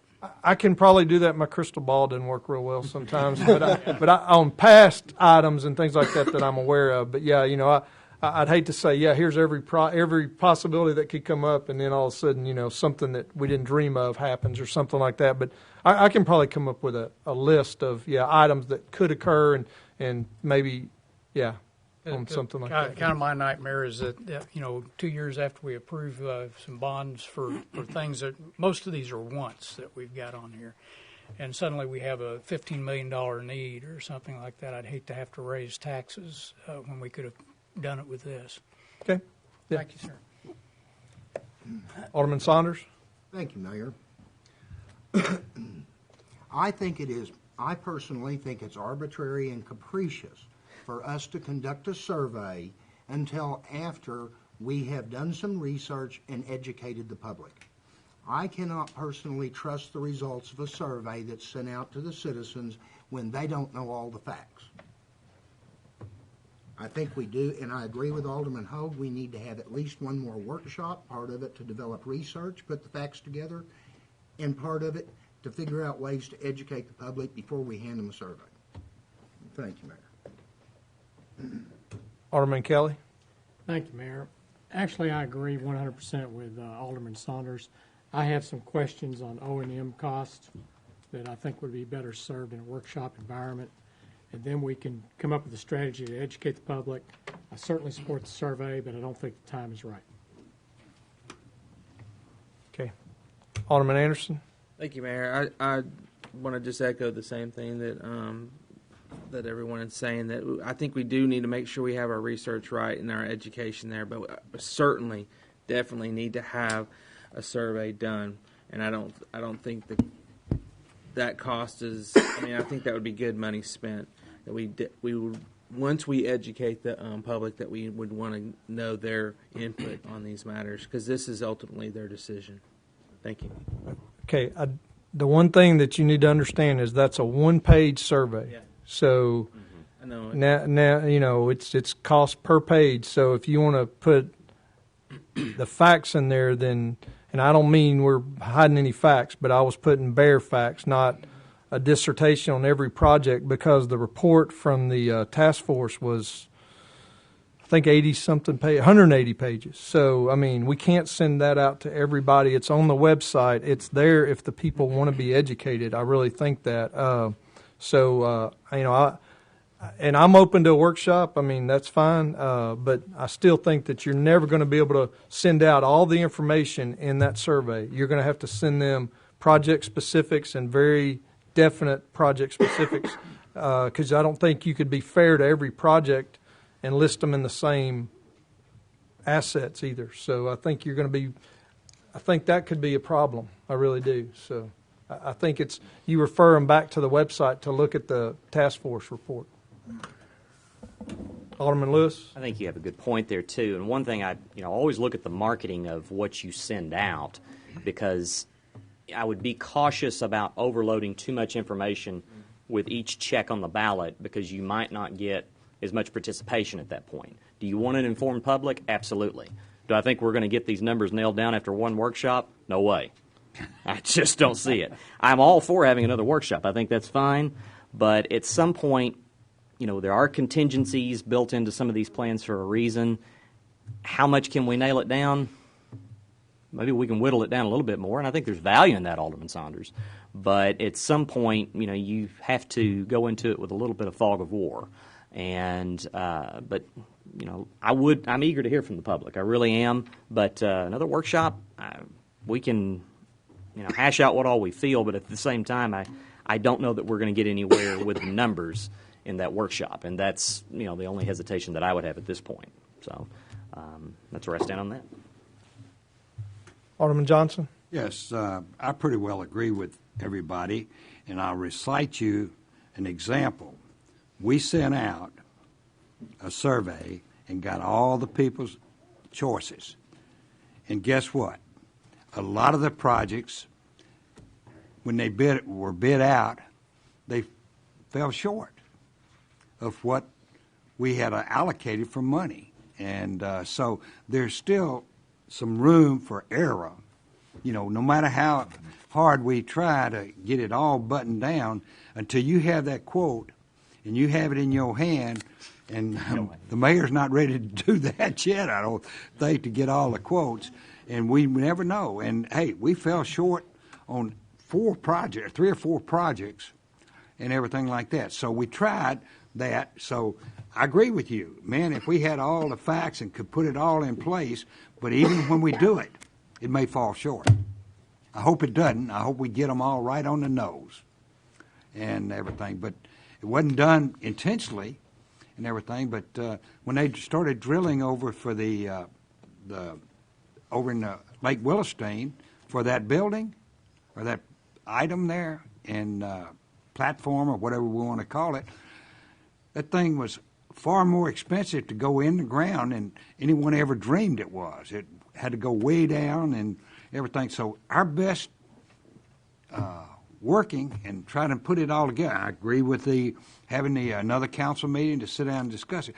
But when we finish it all and come back with the poll, we still may fall short of money if after the mayor gets the bids and everything like that.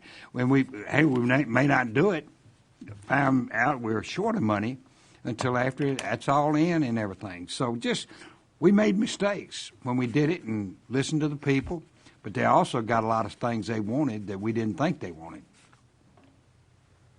My opinion. Alderman Norris? Any survey that we send out, I'd like at least 2 things to be on there. 3 if you count the name of the project. That's the cost to build it, and I think it's really important to put the O&M, the cost to actually run it. Those are the 2 things, 3 things that I think are, even on a small form, if we do that, I'd like on there. I'm not opposed to a workshop, and I know how helpful it can be to sit in the back and just, kind of get rid of the parliamentary procedure and just talk back and forth. But guys, I'm telling you, if we go hold a meeting in the back with how many people have been interested in this, I just don't think that's a wise idea. I think that it should be in a bigger venue. I think that it should be in a place where we don't give the impression that we're kind of going into the back and making secret deals. There's been a lot of interest in this, and I know we wouldn't do that, but I don't want to give that impression by having something small. So even a meeting in here or community center, but in a little less rigid format meeting, I'm fine with. Alderman Saunders? Thank you, Mayor. First of all, something I didn't state, and I want to make it very clear, I am all in for a survey. We're here to represent the people and hear what they say about every issue we take up. But, as Alderman Johnson was saying, we may have tried in the past to put numbers together that failed. Does that mean we should not try this time? No. I think not. We should try. Absolutely. That's our job. Absolutely. Second, I have to agree with Alderman Norris about the 2 qualifications he has, the cost of construction and the cost of operations and maintenance. I agree, those need to be there. I would hold that there needs to be a 3rd thing in there for at least a couple of the projects. One, the Aquatic Center. I want to know how much they anticipate it's going to bring in because I want to know the net cost, okay, not the gross. Second, same thing for the Event Center. Now, it can be done. I deal with it all the time. They're called pro formas. That's their purpose, okay? Income, projected expenses. And I think that we've got enough brain power between us that we can put these kind of numbers together reasonably. Will we hit it head on, right on the... No, I don't think so. Nobody ever does. But we should give it our best effort to approximate it accurately as we can. And that information needs to also be on there for the voters. Okay? Thank you, Mayor. Alderman Hogue? I was just going to discuss a little bit about educating the people. As you know, there was a lot of public interest in all of the meetings that have been held. We have groups of people who are supporting X, Y, or Z. That's what they're there for, is they're supporting their specific project. Probably educating them further is not necessarily going to help. They're still going to be supporting their project. So I'm certainly not against trying to educate the public, but they may already have made up their mind, a lot of them. Okay, Alderman Johnson? Would like to say something to Alderman Norris, to the extent that the task force did very open meetings. I mean, you know, they were publicized and everything, so I don't think we as a council would do anything less than what they did and make it available to everybody. And I think the task force did one good job of trying to get everybody there. Now, we never going to get all the people there or any major portion of the people, but by the same token, the task force did a heck of a job at trying to get people. And I want to say one thing. We got numbers from professionals. I mean, we got construction costs, we got O&M costs. I mean, we got all that. We also looked at possible revenue sources on some of the projects, which you always got to realize, and our Parks and Rec department has spent the last couple of days visiting sites and indoor pools in various areas. They've been to Clarksville, Russellville, Bryant, Heber Springs, and Cabot. What you're going to find out is you could do a pro forma and say, yeah, we're going to have 6 high school teams that are going to swim here. Well, that is until North Little Rock builds their indoor pool, or that is until Conway builds their indoor pool. So, I mean, yes, you might say, and you don't know that they don't do that within 6 months of you starting yours, you know, and things like that. We don't know what they're doing in other cities. So, you know, be careful. Your assumptions can come back and cut down what your revenue projected to be is. And then, and the way you offset it is you raise your fees. Okay, well, now you raise your fees and they go somewhere else to go swim. So you know, that is an aspect. So even if you're sitting there saying, we know exactly what those numbers are, I don't think you'll ever know exactly what those numbers are, because that indoor pool facility is one of the latest things that cities are building all over the state right now, because it's the thing that every city is saying you got to have right now. So everybody's kind of jumping on the bandwagon, so to speak. And we also, interestingly enough, we found out a lot of them don't pay utilities because they own the water company or they own the electric company. So sometimes their operating costs are going to be a lot less than ours are. They don't pay for water.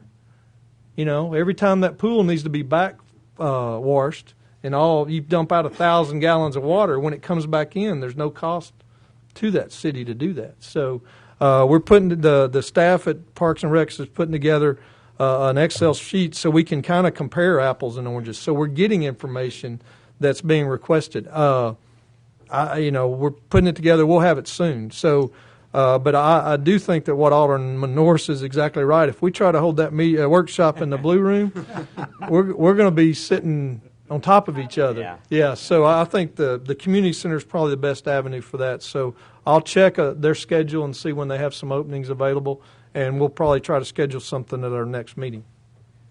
Alderman Lewis? I would say also, don't forget the process here, because we don't want to run up too close to the clock come November to where we have to make a rush decision. And the research will continue to be ongoing. Like the mayor indicated, we have gotten some numbers from professionals, and at some point, I think we sort of kind of march all over each other trying to whittle this down to an exact to where, like I said, at some point you have to give the best figures that you've got and go forward. And at that point, once we've got a survey, that's not the end-all be-all. We still have to make ordinances to put it to the ballot option. There will be 3 readings, hopefully, and we will hear from the public. And so there is that process there, and I think if we sit here at the starting gate too much and kind of go over the details too much, I worry about us running out of time on the clock come November. One other thing, too, I wanted to add. One of the Bond Commission Task Force members, and I'm going to pick on him because he's here, John Todd, pointed out something at one point that perhaps this could be part of that survey as well, a none of the above option. There could be citizens out there that have the feeling that we don't want to add anything to our debt at this moment, and we want to embrace austerity. I'm not saying that I know a lot of people that are going to say that, but that was a very good point that was raised during those meetings, and maybe it's something we should consider on the survey. Thank you. I agree. And that's why I went with the yes or no. I mean, it's Yes, sir. just as simple to say 7 no's or whatever. Or if you want to simplify it, you put that at the top, and they can check the one box and go. Time saving. Yeah. Alderman Johnson? Okay, I'd like to make 2 comments. One, the one that really nailed us last time was all of a sudden costs escalated like that. You know, you start off with a project, and by the time you bid it out, if the cost, everything's going up and everything, and you're in good times, and then things go down. So we can't always predict the economic conditions. Last but not least, after all this great discussion, I got to ask a question. Where's the newspaper? It's Tuesday. They're Putting the newspaper together. They're watching the video. Okay. Okay, very good. He's up there. Okay, very good. I got 2 other items that weren't on my original comments. If you saw the newspaper on Sunday morning, the Maumelle High School won the state wrestling championship for the 2nd year in a row, and they had 9 individual state champions and 13 medalists. And I think they had 7 last year. I'm doing that from memory, but I think they had 7 individual state champions last year. Record points, too. Record points. I mean, it wasn't even close. And they told us when they were here last year, they thought they would repeat because they had everybody returning. And so next year may be that, dreaded rebuilding year, since they'll have a lot of seniors graduating. But I think it's great that they did that, and we'll try to get them here, too, probably sometime this year to honor them, too. A lot of those seniors have wrestling scholarships. That's right. They do. A lot of them have signed college letters. So to go. Yeah, and Arkansas is relatively new in wrestling. I mean, Greg Hatcher is the one that I think really stepped forward and got that going in Arkansas. But it's great that. And then I didn't watch it last night, but they kept airing it. There was a news story that Central High has 3 young ladies that are on their wrestling team because since it's based on weight classes, I mean they can compete. And actually, they were at the Maumelle wrestling event that we had here, and they were there. I saw them there. Had never thought about it, but it's the one sport, I guess, that you don't have to divide the genders, the male and the female. The story I think was that as it grows for women, they'll expand and have separate. Okay. But with only 3, Yeah. they can't really support it. No, I mean, and only 3. I mean, there was 30 schools or whatever at the event that they had at Maumelle High. They were the only ones I saw that even had females on their team. So, yeah. Could I say something along those lines? Yes, sir. I think an amazing story, and you think back when you were young, and I may be wrong about my facts, but I think Blake Butler's son, JB, won in the 139-pound weight class last year. This year he moved up to 160-pound class and won it. And that's a pretty big jump, I would think. When you're growing like that and everything like that, I thought it was quite an achievement if I had all my facts straight. All right, and then the only other thing is single-stream recycling will start next Monday. I noticed today in a lot of bins that there was cardboard, there was containers that we're not going to accept. So if your bin did not get picked up today, or not all of it get picked up, it's probably because you're 1 week ahead of schedule. So I just driving down the street, I could tell that a lot of them were flipped over. So I know we'd been down the street, but there was items still left in the recycling bin. So it will roll out next Monday. So if you get any calls about it, tell them just hold that for 1 week and then we'll pick it up. So Jackie put it in. Still admit it. the next item is the Planning Commission report, and that will be following the Planning Commission meeting. That should have been done at the last meeting. Alderman's comments. Alderman Mosley. Just very quickly wanted to thank Alderman Hogue for being the pro tem last week. She did a great job. Thank you. It was a good meeting. Thank you. Alderman Lewis. One thing I wanted to just remind, it came up, I think, a meeting or two ago, remind some of the members in the audience and the public about is we do have a special election coming up on March the 11th. of this year for a millage increase question with Pulaski Tech University.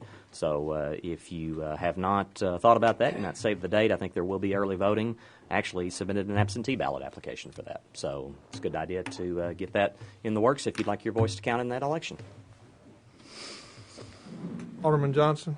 I think that's when the mayor and some people going to be in Washington. But I want to ask all of you.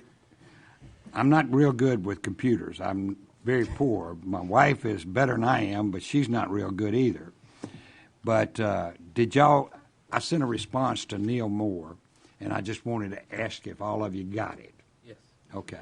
Thank you. I think he came over and helped us finally. Technical support. Alderman Norris. I will not be at the next meeting, so I just wanted to give a heads up. I get to go to D.C. to hear oral arguments at the Supreme Court. One of our league attorneys is going to be arguing there. So we get to talk bad about you while you're gone? Well, please. There's not a video or anything right up there, but. So the newspaper's watching this up there. Well, that'll be historic right there. So getting to go there. Yeah. Is you going to carry his bags or something? No, you don't get to sit at the How table much with work him. I've had to pick up for him since he's been busy. He should carry mine. Yeah. Don't get to sit at the table No, with him. no. All right. If there's no other alderman's comments, Madam City Attorney? Mr. City Clerk? No, sir. Okay, I would entertain a motion to adjourn. So moved. Second. All those in favor, please signify by saying yes. Yes. Yes. Any opposed, say no. Meeting is adjourned. I'm going to start voting no.